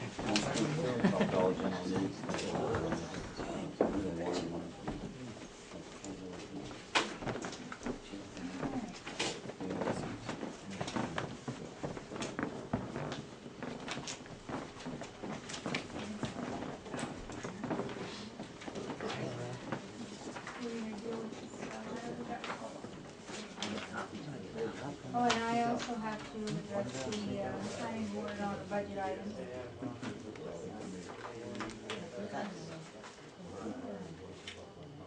That doesn't matter. You want another copy?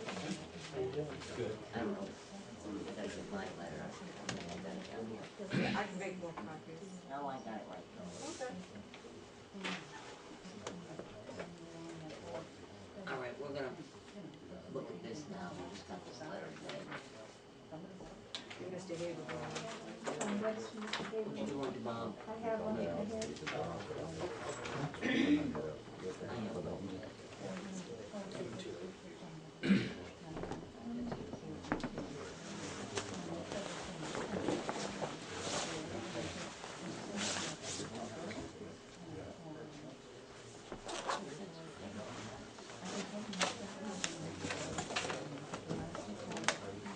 What's the matter? Yours is. I should my stand. I know, and you're chasing me down the hall, you were talking. Just the way I see it. Let me know. You weren't It'll stopping. be hard to find me not talking. I'll be talking to you. Talking and moving.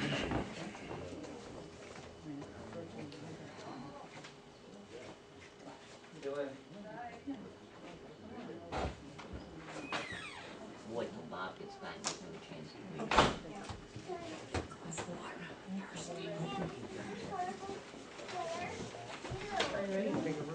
Yes, a big, don't we have a big room upstairs? This one, can you just start using? Scared in large places. Variety level.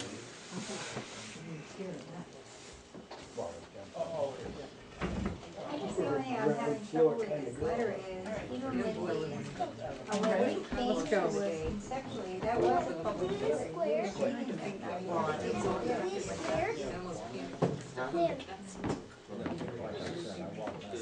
Change the density for. Right.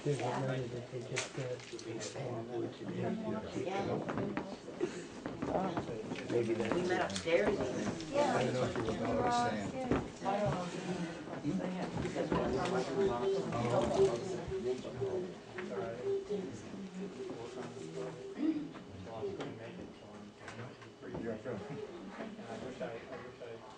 We're waiting for, To December 14th. I sent you an email.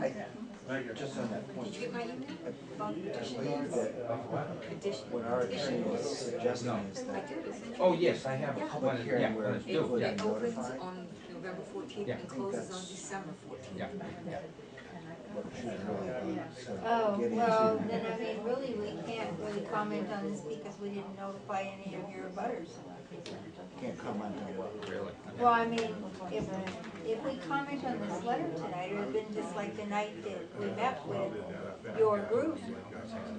You came to us conceptually to talk about, you know, what you had in mind and what you were gonna have to do to accomplish that. And, it was at a regular meeting, a public meeting. And, no, your butters weren't notified because you had told us that it was a conceptual meeting. Oh, absolutely. No, I And understand. conceptual doesn't require that. But obviously, nothing can happen, like, you know, an amended site plan, nothing can happen, go forward from that without having a formal meeting. No, I understand. No, I understand that completely. Right. In fact, what we're suggesting is that we want to notify, and we want to Right. come to a meeting, and what we're trying to understand is if the board would consider, I guess we should wait. Yeah, yeah. That way you don't have, only have to say it once. I just wanted to, you know, I heard you say about the public Right. meeting, and yes, that was a public meeting and all that, Right. but it's, I can say it pretty succinctly. Yeah, sure. But we can have popcorn. Popcorn and peanuts or something.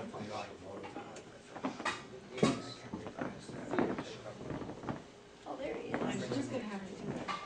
What did you do tonight? As long as we have, you know, somewhere in the meeting agenda information. Intermission or part-time. I'm still moving. Still bleeding.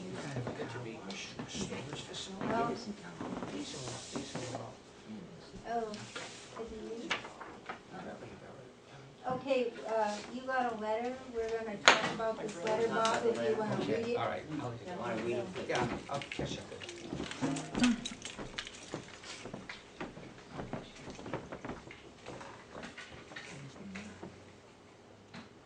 Okay? Okay, you don't have to make those all the same.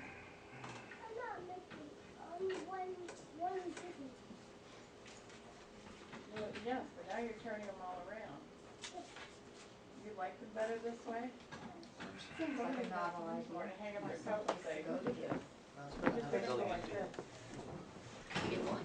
I'm gonna go, why doesn't that come out? If I go like this, it comes out. That's why I do that way.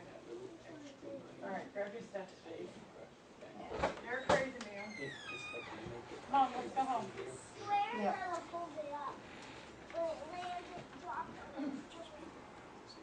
That's correct. Remind me to tell you about Hannah from Fresh Vegetables. Very interesting. Okay. I was very impressed. Alright, I guess everybody had a chance to look at this letter? Yeah. Yes. Sandy, Gus gave Sandy and me a copy of this today. Gus, when I came into town hall, Gus was waiting for this letter to be sent to her, and we got it and we read it. And I guess in a nutshell, this really isn't anything that we can do anything about. It's a zoning issue. Well, And we can't, any variance would have to be from the zoning board, not Right. the planning board. the planning board does not have any authority to, although we create the zoning, we have public hearings on the zoning, but it's the voters of the town that approve that zoning or not approve it. Now, the ZBA are the ones that are set up, that give relief from the zoning where, you know, it, but the planning board can't do that. I understand that. If I could? Yeah. And believe me, I heard you loud and clear the last time we were together. I need to go to ZBA. Right. The essence of what this is about is Okay. that our attorney said, look, if you're gonna go and ask for an appeal, you gotta get a denial so you can appeal. Well, you're not going for an appeal though. You're going Well- to the ZBA to look for relief from the density regulation. I appreciate that. Mm-hmm. To go and get a variance Yep, from the zoning, right, our attorney has suggested that you should file a site plan application okay, and let the site plan application get denied, and as the due process, right, go then and seek a variance from the ZBA. mm-hmm, And as the attorney explained it to Augusta, that they want to dot the i's and cross the t's. So we want to come before this board at the next meeting with a site plan application, have it accepted, and let you vote it down, because you can't proceed as you've indicated, because it doesn't meet your zoning. Well, it would not necessarily be voted down. Now, in the course of, I can only speak for the last, say, 10 years, because I was here for part of that time. I have seen times when cases would come before the planning board, and during the course of the case, or even in the beginning of the case, it was discussed that there would be an element about that particular site plan that would have to go to zoning for various reasons. I'm not going to, doesn't matter. And the case proceeded through the site plan process and was approved, conditioned upon an approval for the variance from the ZBA. So it was possible that it could happen. Now, granted, I'm not going to sit here and say that this board would agree with it. Your board is constantly changing. Sure. Board members have, but this is what has happened in the past. I think with this particular board, you would have to ask them directly, would you hear the case, knowing that there would be something about the case that would require further approval from another board? Generally speaking, I would say probably the last couple of years, it has been the tendency of the board to my way of thinking, that usually they would just tell you right up front, well, it is protocol that you would start with the ZBA and then you would come with the planning. But there have been times where it has been just the opposite, so I would say that that would depend. But I think when it's been the opposite, the people have been ignorant of the fact that they needed to go to the zoning board. And that's Right. not the case with you guys, because Right. you guys know that that's where you need to start. But as far as asking for temporary waivers, first of all, if your application is not complete, we wouldn't even consider accepting the application. Well, that's the point of this letter, is, Yeah. is to get an application for site plan review, Yeah, presumably denied because it doesn't meet the density. well, I And guess then we need to go to ZBA. Yeah. I'm just telling you what yeah, my attorneys told me. We're Right. giving you an easier way to do this. And I appreciate that, and that's what you told me the last time. Yeah. Believe me, I got the message. Well, what we told And I your went- attorneys is what we're telling you, that yeah, Say it again? what we have told your attorneys via Gus writing a letter. Well, I haven't written a letter yet. If this is what Yeah. Sandy and I thought and we wanted to discuss with Yeah. you. right. Seems to us that what we should tell the lawyer, the attorney that they've hired, is that they need to address these issues with the zoning board, not the planning board. And that's what Sandy and I were gonna ask you guys to do tonight. Yeah. Agree with that or disagree with it? I definitely agree with that. Mhm. You change the density on it from one concept to another, and I mean, I don't know, maybe your attorney has a grand scheme, but it would seem to me like with our application, we have a checklist and it puts everything here that is required to come in with that site plan. And if it isn't all there, it's like you have paid for an ad that went in the paper, you've notified all your abutters. Yep. And it's not even going to be accepted. And believe me, I wouldn't be standing here arguing with you one iota, because Right. I would much rather just go to ZBA. Right, I'm just telling you that this is, I'm sitting there with my attorney, and maybe it is under the grand scheme of things, because yeah, essentially what she said is that if we even got relief and hadn't, she feels suspect that if we got relief, mhm, that if somebody appealed it, we hadn't done due process. And in her mind, due process is you submit a site plan amendment, in this case, get denied or extended or whatever, and then we go to ZBA. And what we were saying here in this letter simply was, but by the very term temporary waivers, is that well, the planning board has the ability to accept a plan complete, or accept a plan and grant a waiver off the checklist. We were suggesting that rather than us doing all the drainage calculations and such, that we be granted a waiver for that, the plan be accepted, the board consider the site plan, mhm, say that, no, we can't do this because it doesn't meet density, and then we go to ZBA. And our attorney was basically saying that that's the best way to protect your interests in the due process. You'd be paying 2 times. yeah. Yeah. Well, I mean, that's the frugal part of me. I feel bad for you because you're gonna go through a whole application process only for us to sit here and say, well, it's not complete, we can't accept it. Well, what we I were, don't see what it's buying you. but what we were hoping for is that you It's would costing accept you it, money. and Yes. presumably you would deny it. no, Yeah, but, Well, No. I think what the planning board's trying to tell you is Don't do that. the I best appreciate way to do it, and Is just go to ZBA. and in our opinion is this way, and in our way is gonna save you a lot more money. And I know it would, I know it would, and my attorney is simply saying is that don't do it that way, don't go directly to because of the due process. but So, now you have to understand the liability for us. If we accept an application that doesn't have drainage, you haven't even applied for your permits yet, so Right. how do we hear this case? How do we look if there is nothing there? We have no, you haven't done your due diligence to come before us. I mean, in my mind, I hear you and no loud and clear. offense against you, Yep. it's wasting our time and yours. Okay, I You hear you loud, I hear understand? you loud and clear. Because we're very serious, we like each case, we judge it on its own merits. And, you know, the idea behind it is, and I know Gus does, I did when I worked here, we get you as ready as we can, so when you come Sure. before this board, you can get through the process.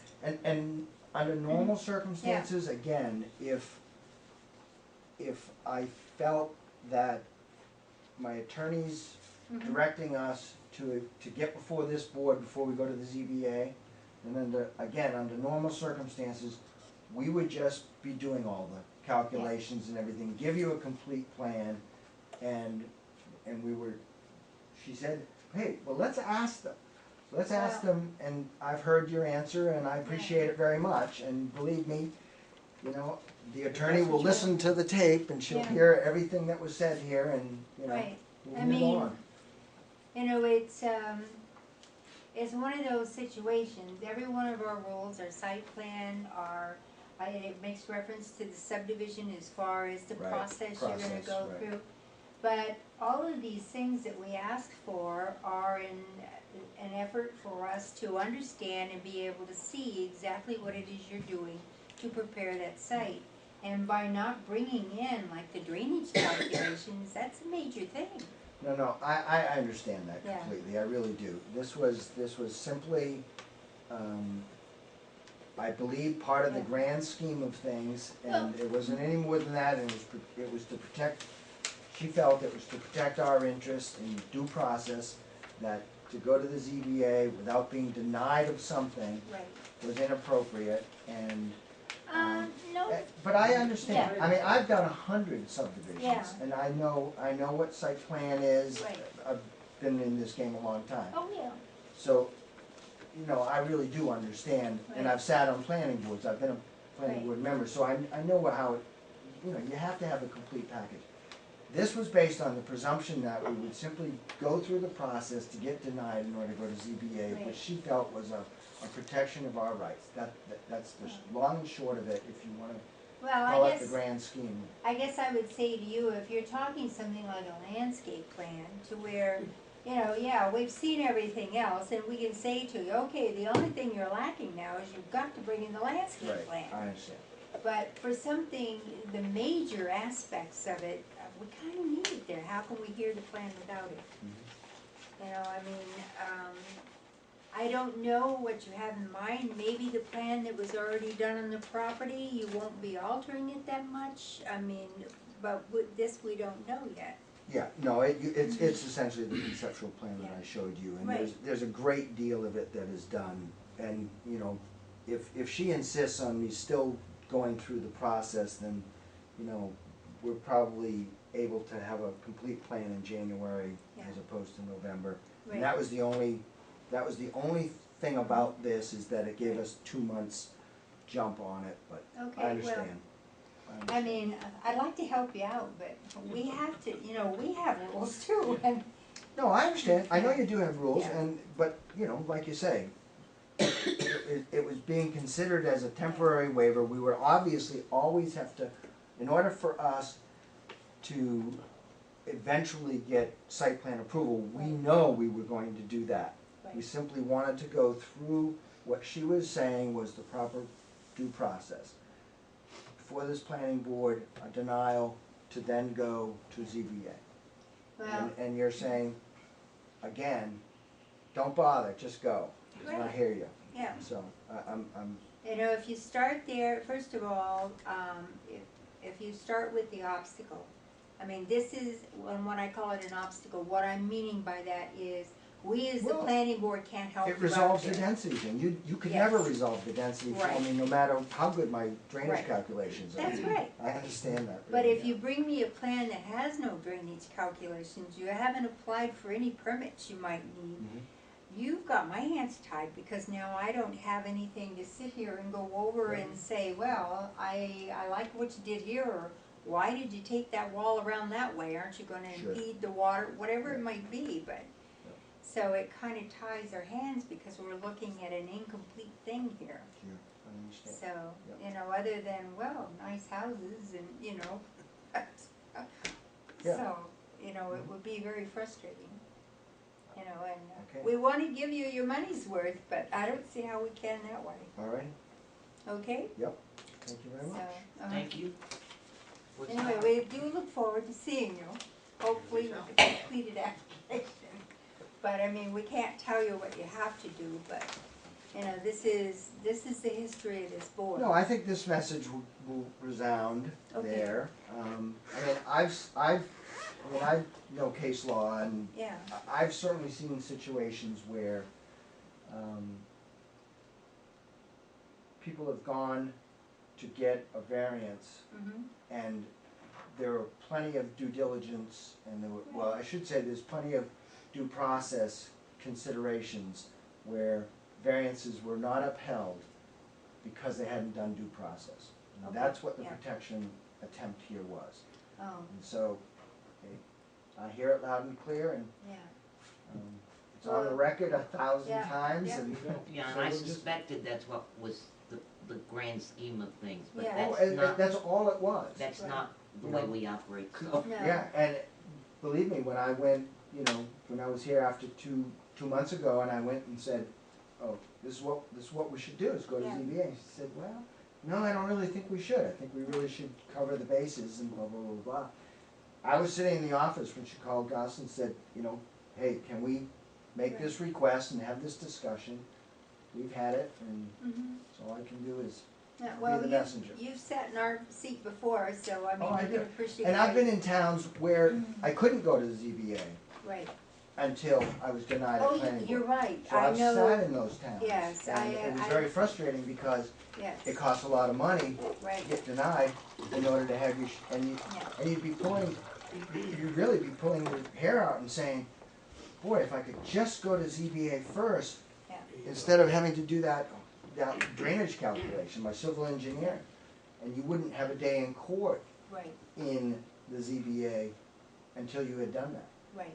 And- No, I And what can you're offering appreciate us is the more sensible way to do it. I Right. appreciate that. All right, well, listen, okay, I'll drive home now. All right, Good. And I'll report back, and you can keep your letter brief. You know, I mean, Okay. don't get too bogged down in it. I'll make her watch the tape. okay. Okay. Well, it'll be on our website, Yeah, I know it. That's a fabulous asset, by the way. okay? Okay. All right, Good well, night, all. thank you, See and you good luck. later. See you Bye-bye. after Christmas? Yeah, see you after Christmas. Yes, happy You have a nice Thanksgiving. Thanksgiving. You too, bye-bye. All right. So- Can I just quick go over the budget stuff and then we'll You can. continue on with what you wanna do? I just wanna make sure I don't miss this. Can we just say it's okay to write this letter or not? Oh, sure. Yeah. Okay? So everybody's in agreement? Okay. All right, Gus. Okay.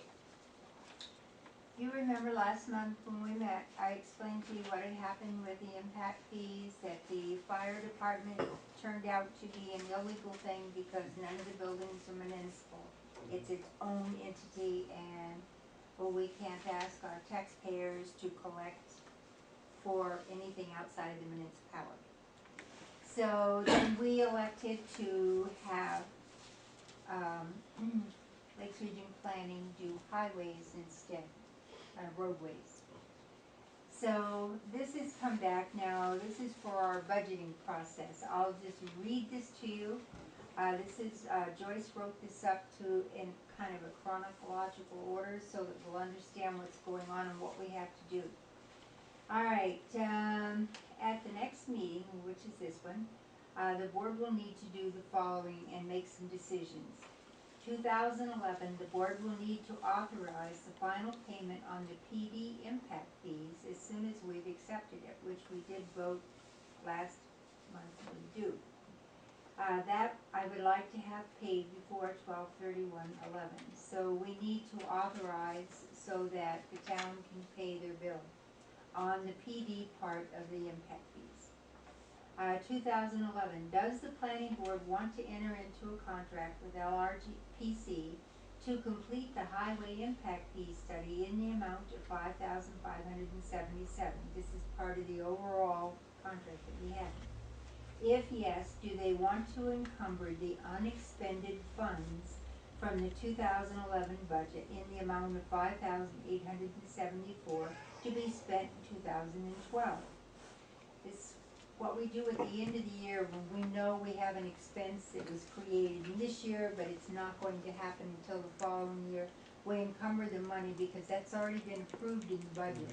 Instead of putting into the budget for next year more money, we just take the money from this one and move it forward. The planning board will need to notify LRPC immediately so that they can prepare a contract for signature before 12/31/2011. The selectmen will need to approve and sign the contract as well. The contract with LRPC is for $5,577. The remaining amount is for a legal review by the town attorney, $297. 2012, the selectmen need to know, bless you, what the planning board is requesting for money for the master plan update in the consulting fees line item. Historically, the planning board has always budgeted $2,000 for consulting fees in the event that the board needs to hire a professional engineer, a surveyor, a wetland scientist. Regarding the master plan update, she says Sandy can fill you in on what remains to be done so that the update can be printed and distributed. Since it has been so long since the last update, we now have 2010 census data available. Perhaps the board wants to consider updating chapters. That's what I've been in the process of doing at home. I've been updating each chapter. I sent out emails to all the different departments that are, covered in it, and have received updated information back, and I'm plugging all that in. Going through and getting rid of anything that is so hopelessly outdated, it wouldn't mean anything to me anyway. I'm nearly done. I have 2 more reports I'm waiting for, and then I'll be finished, and I'll be able to send it all back to Gus. And then we'll have a more current plan.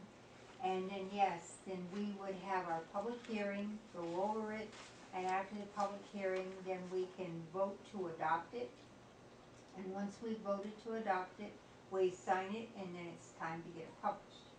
So we do need some money in there. I have no clue. I know that she says here they've been putting, well, that was for consulting. I guess what I would suggest is either Gus can or we can pick an amount, but they call around and get an idea, is this way too little, too much? I mean, our new master plan is not going to be really thick. It's, the chapters are not that. But, Is it something we could do here? Well, what Joyce recommended to me was 1,000 for the master plan yeah, and 2,000 for consulting, yes. for a total of 3,000. Well, we could certainly do that, and a lot of it, we could do the, all the printing here. We have a wonderful copy now. Like we do the budget, and we Yeah, can put it we together did. like the budget. We did the budget, we did the town reports, Yeah. We have the machine that does the spiraling, the whole 9 yards, so I think $1,000 would probably cover printing, considering the size of it. So, we could certainly do that, but we need to have a motion and an approval on the record, and then that way we can go forward with it. We'll contact, that's the money we'll put in those particular categories, and then when we get back to up here with LRPC, Joyce would then contact them tomorrow and say, yes, we're agreeing to this, we need a contract, it has to be signed by midnight, we'll encumber the monies, and it'll all take place in 2012. So, if I haven't confused you too much, we need a couple of motions. The first one would be to go ahead and authorize the final payment for the PD impact fees. So we need to take care of that, so that can be paid before the 31st of December. Let's do that first. I'll Okay. entertain a motion for that. Do I? I will certainly make a motion for it, but she has not given us an amount here, and I don't know what the amount was. Do you have the amount written down? I have it. I don't know whether I have it with me or not. Impact fees here? Oh wait, maybe it's in this I one. think it's in here somewhere.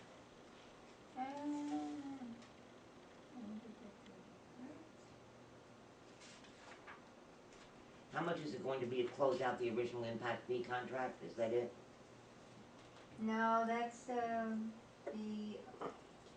How much is it going to cost to write the new highway impact fee? that is just how much it's gonna cost, right? To write it? Yeah. $5,577. Yes. Yeah. Oh, wait. Original contract was $8,755. The town paid $2,188.75, leaving a balance of $6,566.25. The additional closeout is $3,026.25. In other words, we expended $5,215 of the $8,755 contract. Again, the lesser amount is due to the inability to complete the agreement due to the town's lack of authority to implement fire impact fees. Please see below in red for answers to your questions. Okay. How much is it going to be to close out the original impact fee contract? $3,026.25. I have carried over the unexpended appropriations since 2009, so I prefer to pay the balance due when the contract close it out. How much is it going to cost to write the new highway impact fee? And that's $5,577. And what else? And then they give us like a impact fee methodology for Tilton Highways, like an outline of what they're going to do for us. So I still don't really know. Why don't we just, I'll make a motion to authorize the final payment, whatever that turns out to be after calculations, for the final payment on the PD impact fees to be paid before December 31st, 2011. Yeah, that's good. All right, we have a motion and a second. All in favor? Aye. Okay, who's seconding? Okay. Rick and Nick, I think, at the same time. Yeah. All right, and then next, I would say, I'd like to make a motion to enter into contract with LRPC to complete the highway impact fee study in the amount of $5,577. Okay, let's go that far first. I need a So second. you're a second, and you're a second. I'll second that. All in favor? Needs to be done. Aye. Aye. Okay, I would like to ask the town to encumber the unexpended funds from the 2011 budget in the amount of $5,874 to be spent in 2012. I'll second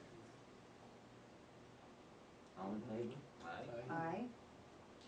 Okay, and then I also make a motion that we let Gus know, to let Joyce know tomorrow, in the morning, to contact LRPC and tell them that we do want to contract with them with the highway, and that we need to get the contract as soon as possible so that it can be signed and approved before December 31st, 2011. Seconded. In favor? Aye. Okay, the contract with LRPC is $5,577. The remaining amount is for a legal review by the town's attorney for $297. So that would just make up the amount that, the $5,874. That's what that stands for. So I think we have covered everything. Okay, we've done that, we've done this. Okay. So I think we've got it all covered, Gus. Okay, so the housekeeping's taken care of. All right. Good thing we stopped. Yeah, I was gonna have to switch. Call for a lot of tape tonight? We're on tape number 2. But some of it was, yeah. Hey, you should be glad you don't have to do the minutes from last Thursday night. We didn't get out of here until after midnight. 4 full tapes, front and back. I don't know how you guys do it. I said to, Easier than it sounds. you know, I don't remember the last hour of the meeting. It was on Thursday, I don't know. It's on tape, Sandy. Well, I had notes, and I'm trying to read them the next day, and I was like, what? What's that word? We were all pretty tired. Yes, we were. I left at, what, 11? Yeah. Well, I took Norm home at 10, came back, you left, and then we walked out of there a little bit after midnight. And I say, I am too old for that. I We have figured got you'd to gone out and partied afterwards or something. earlier. Midnight is too late for me. Especially when I had to get up. You know, I had to be at the doctor's office at 9 o'clock in the morning, so. All right, Okay, next. moving right along. Yes, Workshop. yep. There's a couple things I'm working on, and I know we need to start getting more earnest about what we wanna put on the ballot this year. I have been spending time in the evening when I'm not working on the, master plan, looking for things to help us out as far as the, seasonal, non-seasonal, what's a dwelling unit, and get that into our zoning to make it easier to keep people, from loading up little places and trying to collect rent. There are rules in the state on the condition that these places should be, if they're going to be units, but it doesn't always happen. So I am trying to find some things to help shore up our zoning even more. So, other than that, we promised Mr. Shea we would look at the, the resort commercial district, at what else we might be able to do there, changes we could make, additions, subtractions. So I think this should be a goal of ours to see, to take an earnest look at it and see what we might be able to tweak. We also wanted to clear up, under restaurants that no drive-in, that whole area that has kind of The more I think about, confusing. yeah, the more I think about that whole section, when the zoning, the permitted uses were first done, I am not sure why the planning board got so hung up on whether or not they had a drive-up window or not. Because we have lots of them now. Yes. No, it's okay. Really, if it's a restaurant, why are we discriminating against whether it's got carry-out service or no delivery service? I mean, why does that matter? The important part to me is wherever you're going to allow restaurants, when they come into site plan, you just wanna make sure their lot's big enough, they got enough parking. Other than that, you know what, I mean, look at the number of drugstores that we have now that have drive-up windows. Oh, yeah. Banks, all the banks got drive-up stuffs, everybody's got Dunkin' Donuts. Dunkin' Donuts Dunkin' got Donuts, drive-up I mean, windows. so anyway, I think. Pizza Hut's got a drive-up window. Yeah, They do? yeah. Yeah, that's right, they do. So anyway, I think we really should clean up that section. It seems a little archaic to me. To try and, if you really go down to the services and look, they're all really permitted. A couple of them require special exceptions, the ones in the mixed use, which I can appreciate because mixed use, the lots tend to be a little smaller there and you are mixing with residential areas. Generally speaking, in the mixed use district, the more commercial area would be right along Route 3, that can be mixed use, but when they came in for a site plan, if it's in the middle of the neighborhood, you're not gonna let them open a restaurant anyway, whether they've got drive-in or no drive-in. So, I think it would be important in mixed use, if you're going to allow them there, if you put a permitted use there, or even leave it special exception, that you put an asterisk there and you put, commercial area along Route 3. You know, so that, you're not having to fight with people who would come in and say wanna buy a home somewhere in mixed use and then turn that into a restaurant. Because I think that's really what we're trying to avoid. If it's residential, leave it residential. You know, so, I mean, to me, this would be, an important thing to do, and just restaurants are restaurants. Also, the other thing that we need to talk about is, remember Al wanted to change the building fees? Yes, that And we need to question- remove that from the. Yes, we need to remove that whole section. There is a section in our zoning which sets the building fees, the permit fees, and it really needs to come out of our zoning because he can't update the fees. You know, even though his costs may go up, he can't do anything unless you put it on the ballot for the voters to approve. Now, the approval of fees is generally approved by Board of Selectmen. It really, and it's going on the ballot is a, kinda like, okay, this is what we've set the fees at. Do you approve of this or you don't? But if you take them out of the zoning regulations, that way they will be controlled. If say Al comes to us and say, hey, you know, the town's losing $100 on every permit that I give, then we'll say, well, then why didn't you raise the fees up? You know, we don't wanna lose money. We're not in business to make a fortune, but we don't wanna lose money. Yeah, you suggested at that, where it says 10.3 fees, to put in see building permit. Yeah. And that's what we change, that's what we put on the ballot, to change to the zoning. Yeah. And take that out, So, what was that, 10.3? 10.3. So I think that would be another good one, and that way, you know, anytime fees needed to be, changed, and then it would go through the due process, and, you know, it's like when I was in the office, and I'm sure Gus and Al did the same thing, when we saw that the fees were getting behind enough to where it was costing the town money every time we do something, then it's time to bring those fees up. Or we compare them to other towns, what they're Yeah. getting for fees for Right. buildings. How come you're doing just the fees based on the cost of whatever the building's gonna? You mean by square footage? Yeah. I don't know why. And That's the way Well- They most were, towns that's do what's it. kind of what they That's were the way trying to they do it. do. Normally- Well, that's So what there- Al some wanted reason. to do, Yeah, and I then, hate to- you know, I found in passing that, no, they're in here, we can't just take them Yeah, out. that's what he wants to do, is go through Well, I know, square he footage. wants to do that. Yeah, It would be so many dollars per square foot. that's right. Yeah. Right. Right. So You under know, fees, the and that's- 10.3, that whole section would come out, other than to say, building permits are required, see your building inspector.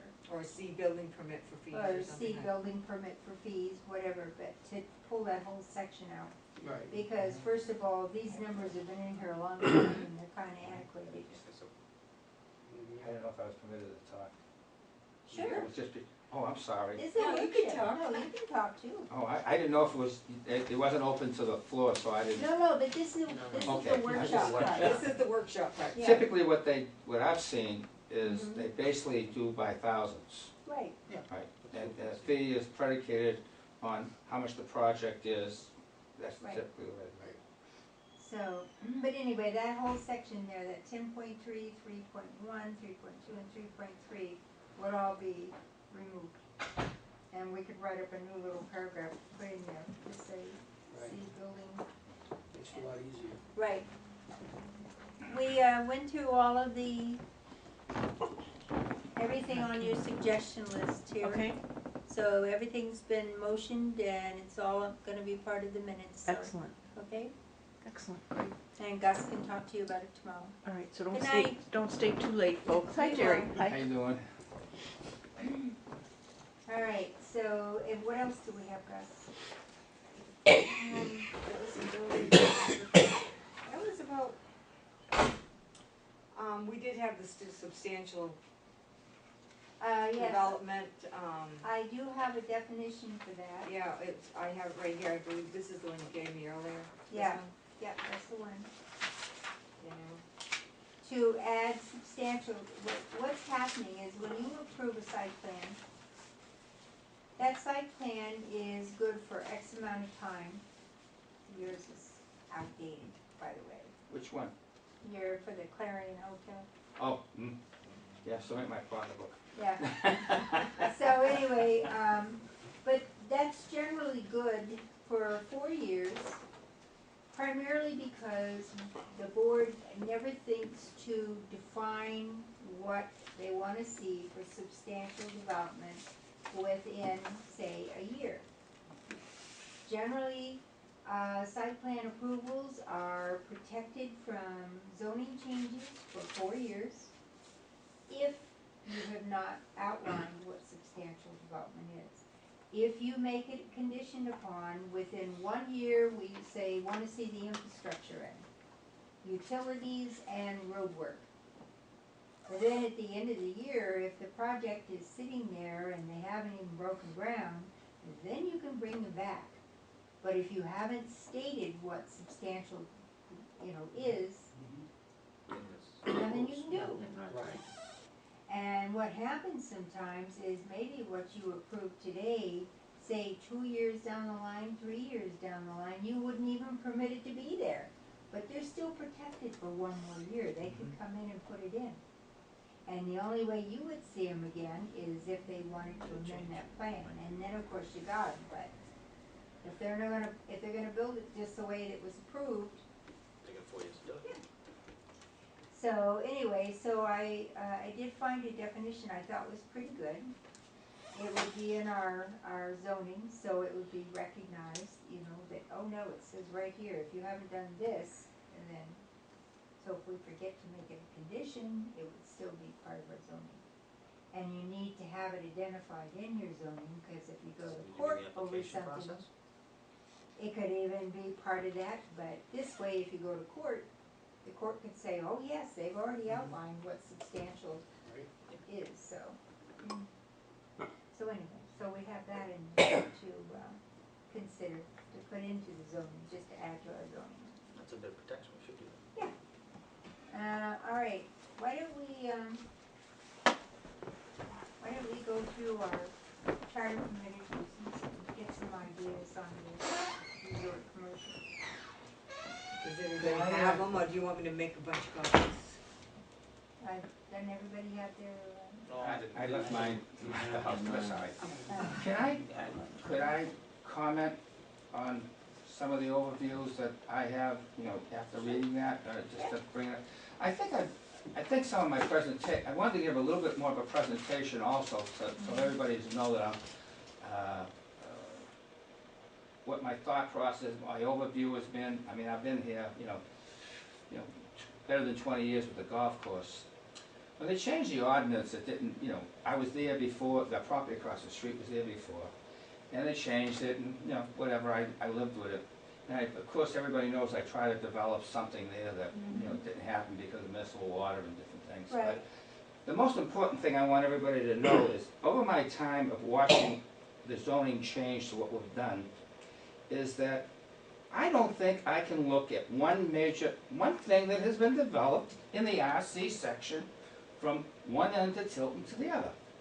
You can't tell me anything that was, other than the Lockmere Village, or whatever that, the housing project there, and I can't look at one building that was built, or anything developed in that section. Now, I could be wrong, but just, as an overview, Well, part of the problem with that is the fact that everything that came in for commercial all wanted to be an exit 20.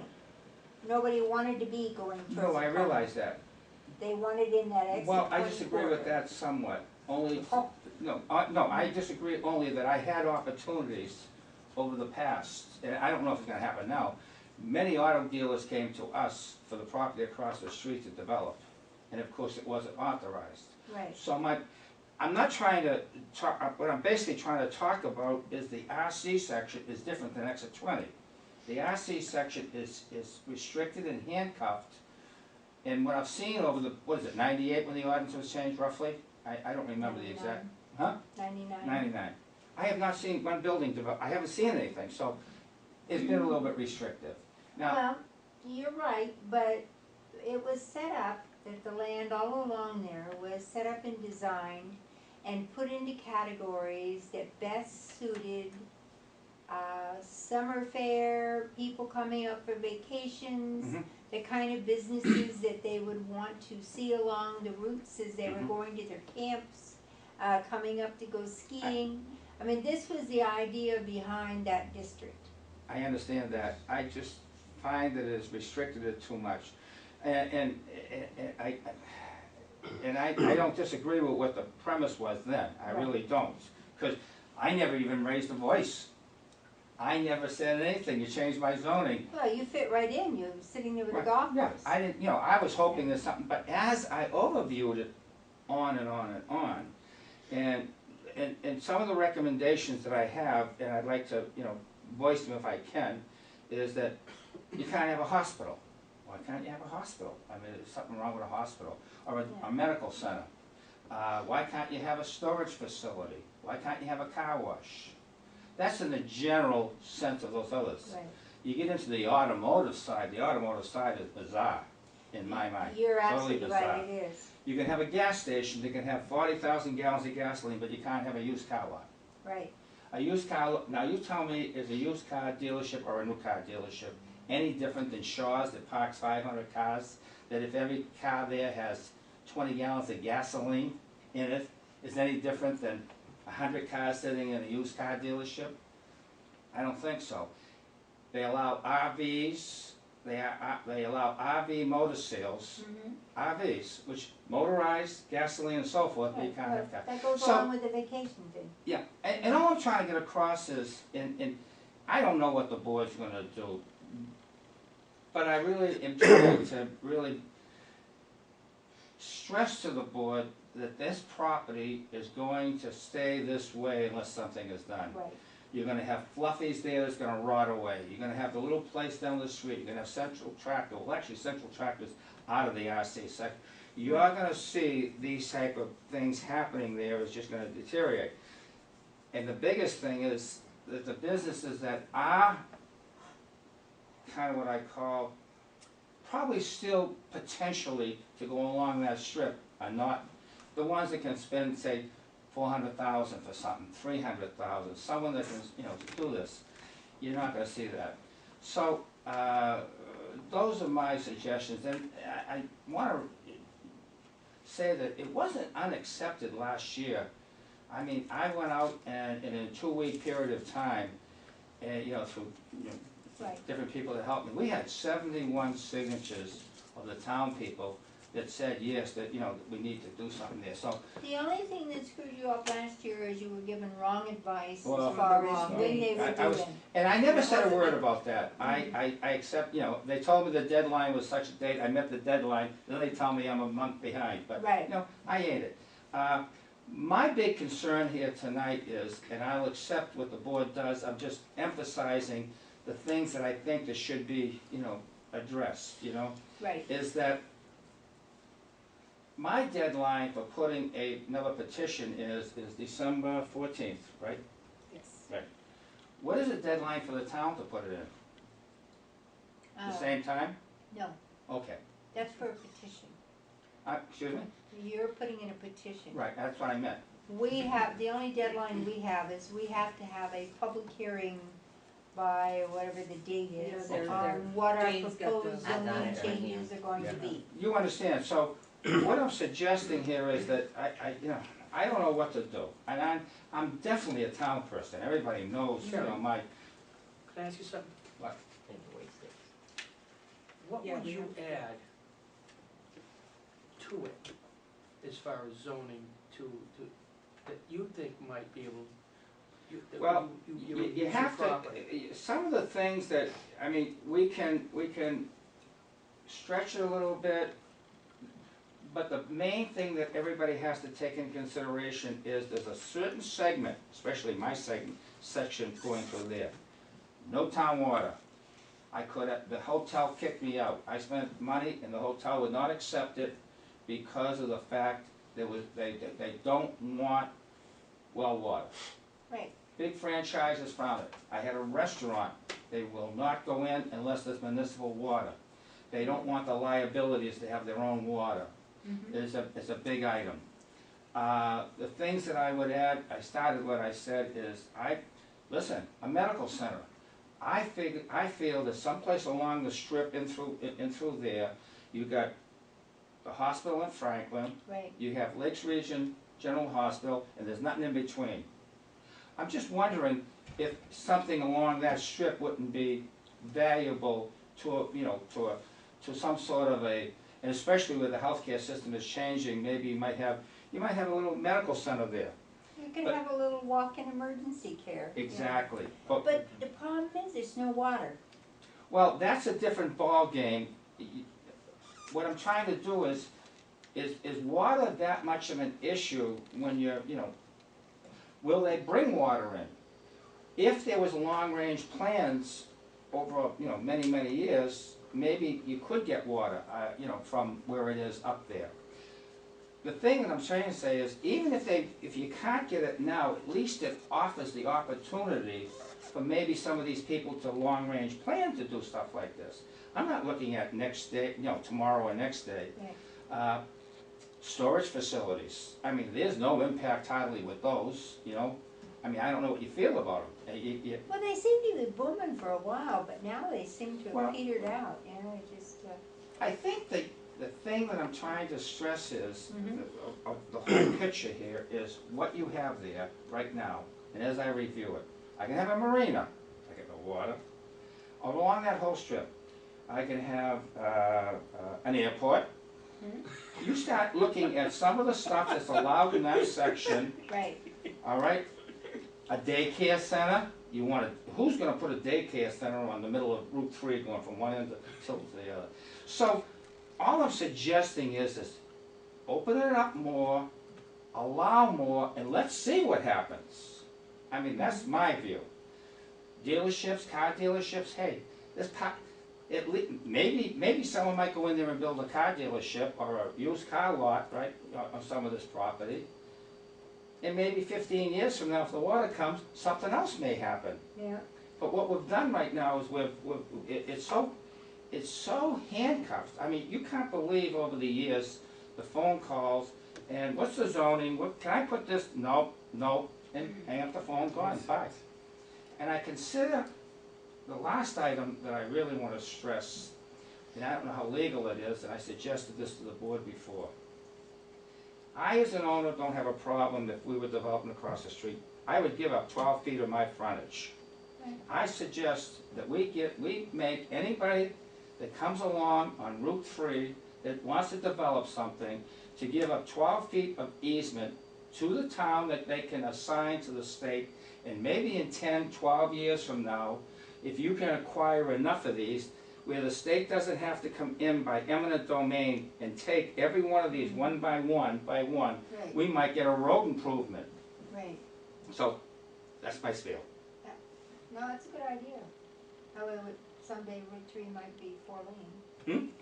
Well, I mean, you know what I'm saying, I mean, I at least would like to see a turn lane on that road. Other There are 12 sections feet that would are allow, already- would allow Excuse a me? finger lane.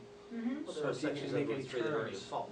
Well, Or even 3. what I'm suggesting Yeah, about like the there's 12 some feet private, is, yeah. you have to take that into consideration, Right. what the setback's gonna be. So in other words, when you do this, say for example, right now you have a 20-foot setback, and you can see this, how it happened all through a lot of states, where they set a setback and then the road come up, next thing you know, you got no front yard, you got nothing. Right. So what I'm saying is if you do something like that, then make sure the setback is even further, all right?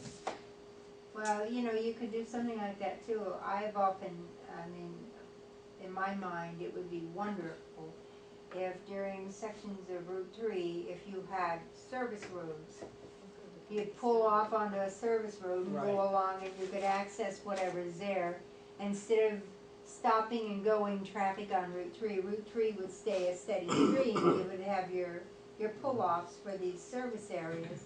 And if you were able to get so much land on each side, every place you had a clump of businesses, you'd have a service road that, would just swing off that you could get and then get back on Route 3. Well, But, that would be ideal. I don't know what your thoughts are, but I do suggest that there are things that need to be expanded a little bit, and the automotive section is a big one in my mind. And what's interesting, the automotive section, I can have a garage, I can have all kinds of cars parked there to repair, but I can't sell parts. So, that's what it says in there. Oh, I know.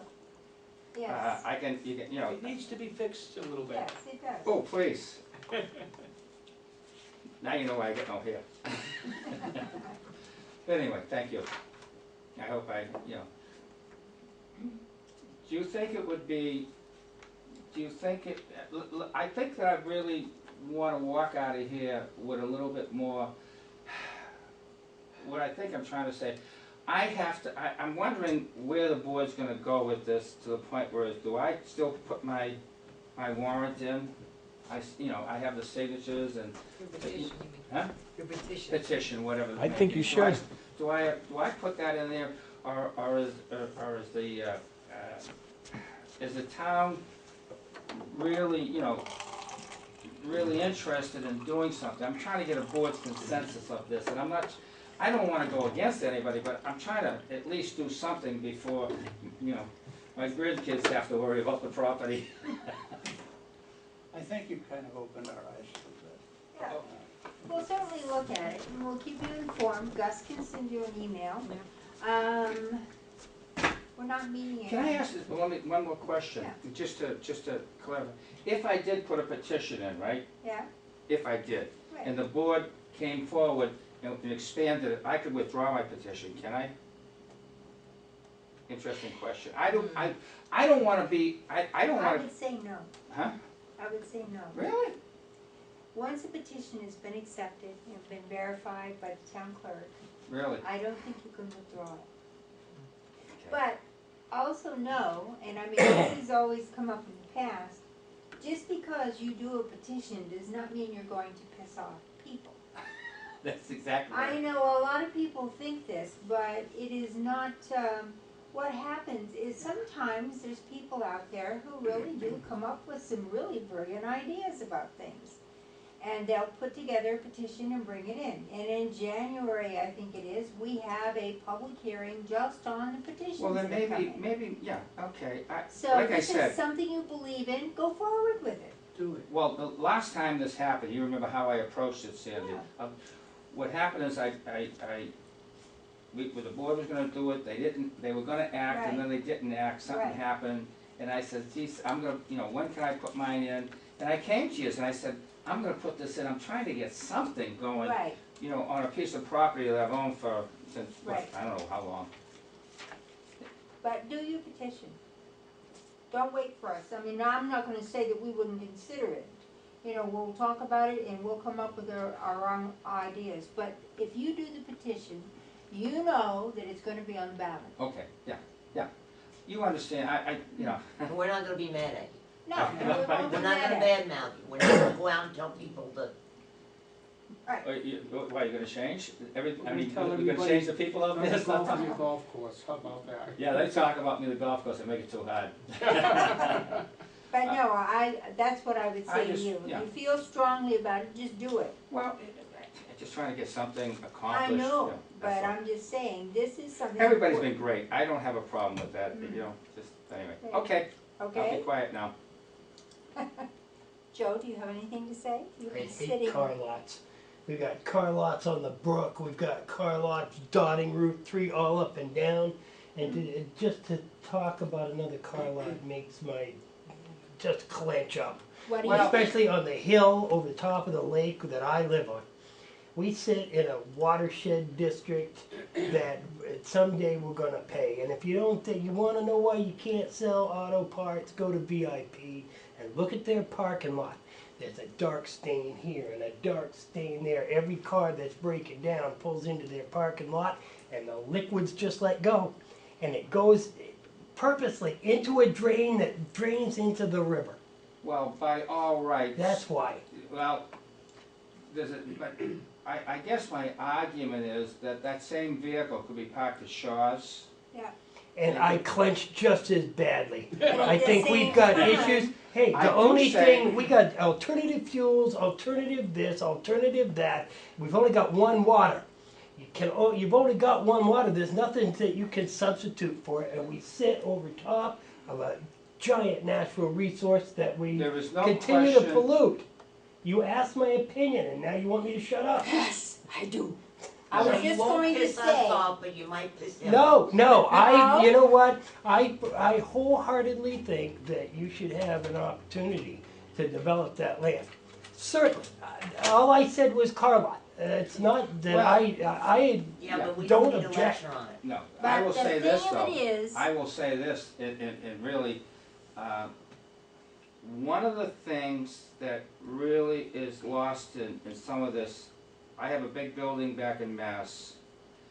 I have to have, by law, a system, a floor system, that has grease traps, that Yes. has this, that It has has that, that good is, drainage. that has separators. Now, Yep. when VIP was built, I guarantee you, they have separators. they do. Yeah. Well, I bet you they don't have enough, that's another aspect. No, their parking lot is designed, and it was, Okay. he I was don't know forced to put in basins and Like- separators, oil water separators, yes. You know, like for example, I talk about this, it's really, I put out 2 hybrid taxi cabs in my city because they wanted me to, put taxi cabs out with hybrids. And some of you don't know, we still have another business down there. And the hybrids, when I bought them, we got the big rebate from the government and so forth, so I bought these. Now the price is almost prohibitive to put out for a commercial vehicle. And I had a discussion with the town, and I said to them, I says, I'm not gonna put any more hybrids out. Well, we want it to be Green. clean. I said, wait a minute now. Don't get confused over what we're talking about here. A hybrid gets better gas mileage. Right. It doesn't emit any more or any less than a regular car of the same year. For example, there's so many hydrocarbons and there's so many, the CO, carbon monoxide that comes out of a vehicle. These have kept being squeezed over the years, so there's no difference between a hybrid and a regular car.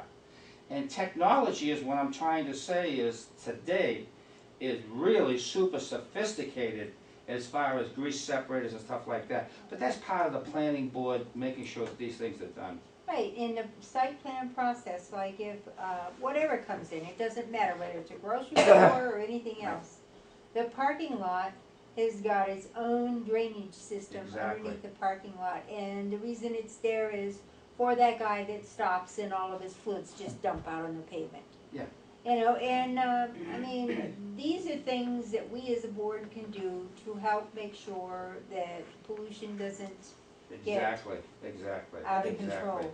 Exactly. But I mean, it's still, it really doesn't matter how we design each parking lot. You still have the state of New Hampshire going long as you along in the have wintertime, automobiles- pushing the snow, the salt, the oil, everything else off the roads into these spaces. As long as you have, Yeah. as long as you have automobiles, trucks and so forth, you have the potential, whether it's in Shaw's, Yeah. whether it's in, any place. It doesn't matter, right? Doesn't matter, really. It's going down the highway. Right, exactly. Doesn't matter. All right, I'm sorry. The water at my house is poisoned because of fluffies. You know what I mean? I've got a hair across my Fluffies? But wasn't well. it, Fluffies wasn't roast it beef. poisoned Well, from the before it store was that was Fluffies. there It was before Cozy Fluffies? Con. Well, it's That's not where the fluffy Locklear fluffies, but Water the gas when it was a District gas When station. it was a I gas remember that. station, I There was a remember little gas that, and there station was a there. The gas huge station ever uproar since I because was a all kid. of the water, Yeah, all yeah, over in yeah, that yeah. section. But you know, And that's really what brought Lockmere Water into That's That's being. exactly what it was. The settlement from the insurance but company you know, the started difference Lockmere Water. between that generation and the new generation of Big gasoline tanks. For example, now gasoline stations, they not only have to have what I think it's the step 3 tanks now, double walled, but they also have to be enclosed in a concrete bunker Right, with a monitoring system, because I had a service center. yeah, That monitoring system, the minute there's so there are precautions, but there's no safeguard. But the Right. safeguards that are in place right now would never have let someone like whatever that Where place that was gas before station Fluffy's would was, never yeah. have happened. Right. Well, part of the problem too is back then they didn't know better. Right. I know people, and I'm not gonna say properties because I don't wanna get people in trouble. I know old timers who thought it was the right thing to do to take their waste oil and Yep. pour it along their stone walls to kill weeds. Yep. Oh, Exactly. big time contamination here. I know people who would purposely take their oil and their gasolines and stuff, and they would, this would kill off the weeds that they didn't want growing. Now, I don't know how many years this happened. Think if you ever moved that wall and started digging down, the pollution you're gonna run into. It's too bad, but at the same We time. lived in an oil-based world, and we are a product of it today. But I gotta say that We've I have improved. seen massive improvements. Yes, I have. I've been in the business, I'm 68. I've been an automobile mechanic. Just a kid. I'm just only ahead of you. I'm 68, and I have watched the automotive industry evolve between gasoline and so Right. forth from my early days to today. It's quite different. Yeah.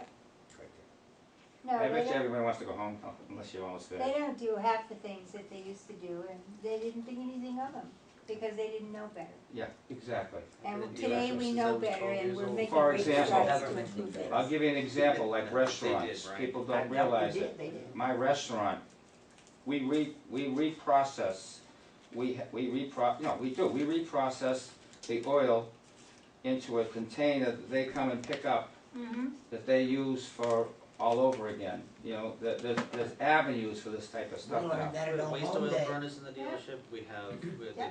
they check out, they buy our used oil from us. Right. I mean, I work in a dealership in Nashville. Yeah. I've been in dealerships since I was 12 Okay. years old. Alright, it's like, none of it gets wasted, it all gets reprocessed, whether it's transmission fluid, oil, Right. antifreeze, separate it all, put Safety it all Clean is the out. biggest one right now. Safety Look at all Clean, they the pick up heaters everything in they your use. garage. Used oil, There's gotta be a better And thing heaters. than a car lot. oil heaters, heaters in homes and businesses, they use this used oil. Yeah, like Subaru just put, Yeah. and every tractor, they use all their oils. Mm. And probably a Even lot of other auto service dealerships, uses yeah. the same It's, system. Why not? You got it. You drain it out of a car, you But burn we it in have the to air. come up with some. However, Oh, I those agree, things- and I'll now they want work the and synthetic advocate oils for those like nobody's in business. cars, more and But more. the thing to The do is waste oil don't, I burners won't can't say burn. anything, but don't Oh, ask they me in can't public burn what the I think about synthetics? car lots. I didn't bring it up, you asked me. So what are they My doing? mistake. Right now, I will say, you gotta haul it out and pay to have it hauled out, cause you can't burn it. We have, we're going through so much more synthetic oil now in the dealership. If we wanna continue to burn it in our waste oil burner, we gotta pay about $5 grand to change the tips. Yeah. So you gotta change the nozzles and everything.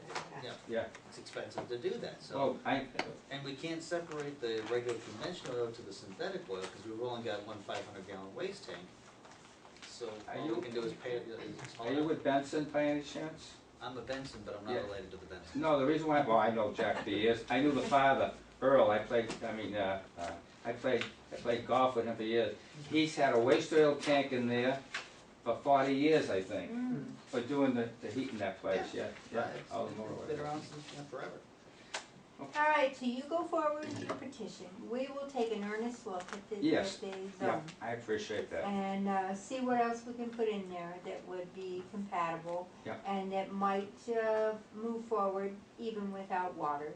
But I really think, and I know in our master plan, there is a section where it does talk about, in the future, we really need to strive to run water all the way up to Laconia. Yeah. You have that whole zone along there. I mean, sewer has come along further than what water has. Yeah. But it's a case to where eventually. I would love to have water at golf course. You don't know what I go through. Yeah, oh, I can imagine. I lose power. If I lose power in my water purification system, my water purification system is about as long as this, about as Yeah. wide as this, and there's clocks that recycle it. And if I forget to reset the scrubbers, I can be out of water. because it will go into a cycle mode, you know, so it's really, that's why, you know, the hotels and big people don't want, you know, don't want to be along there, very difficult. No, I I can. think everybody, thank yous very much, I hope I didn't bend your ears too much, but. No, we invited you. We invite you every Spent time. a selectman out of shape. No, no, no. I'm gonna go out the back door. No, no, it's not like that at all. I'd love to see you Well, be able to, it's an albatross for you. well, I think You that pay whole taxes, strip- don't you? I really believe that businesses along that strip suffer greatly because I call it Death Valley and I call it pedal to the metal. Once they hit that, the Valvoline place or whatever the place is down the street, it's like, I mean, it's, you know, anyway. All right. Thank you guys. for I will. coming in, Jerry. See you later. Okay, All right. I have one more thing. all right. Katie, I don't want was you to on get the voice- wrong Oh, no, idea. I appreciate, listen, Paula Hyzak. don't get me wrong, I'm as You know Paula concerned Hyzak, too, yeah? but Owner my of the statement is very infamous plain. 18 Oh, Bitter Lane. absolutely, and I My statement support is it that right it's there. come a long ways since the days down there where Fluffy was. We'll go there. Okay, I will road. tell you, I bought a location in And they have Somerville, they have 90 feet of road and frontage, they it say. cost me $200,000. I had to put a pump station in just like them and inject air in there for 5 years. Okay. I mean, You know, it so, wouldn't be up to us and it to wasn't my doing. have to I do it, actually but I can got tell you, caught I have it because I said I wanted to take a tank out that I wasn't using, and when they pulled it, the bells and whistles went off, and I, $200,000 later. Yeah. 20 feet in height, and that's it. You know? Yeah, Unless, then if you wanna go further, then they have to go to ZBA for variance. yeah, And good luck. right. So I will tell you, you can't get one, but It's I'm One not- on the right. Show them what, I think yeah, so. yeah. Yeah. Can you shut the tape off for a minute? The meeting that we had about Jakira Auto, Yeah. I was representing them in trying to get the site plan done. Mhm. And what had happened is, Bob called me while I was in Florida from Sangerton. Bob Boy. Okay. Plan. And he had asked me how far I've got with it, and my hands were tied because I got a surveyor, the original surveyor for the property. He gave me a quote, so I didn't wanna go with it. Mhm. So, when I got back, I got to talk to both of them guys, and I said, listen, you know, I sat down as your representative Mhm. to try to get this worked out, and there's nothing I can do right now because you guys are still dilly-dallying, trying to find someone cheaper. Right. So basically what I did is, once they found somebody, I gave them the site plan application for Sangerton. Right. I didn't want to have anything to do with it, and so I did hire a lawyer for them, which Mhm. would be Cleveland Waters Bass. Yep. So I don't know who's gonna do the site plan for that Right. project, and I don't know what the results are gonna be as far as Sangerton collaborating with us about this stuff. So, I want you guys to know I don't have anything to do with that anymore, because certain reasons. They have to do a site plan with us. Yeah, they do. The Bax's cars that are, the space Thank you very much. You're welcome. Thank you very much. Appreciate that. He does. Complying with our rules and regulations. All he has to do is move them back. But But right he now, also needs to contact DOT and upgrade his curb cut. I think I think he got his, driveway permit. Okay.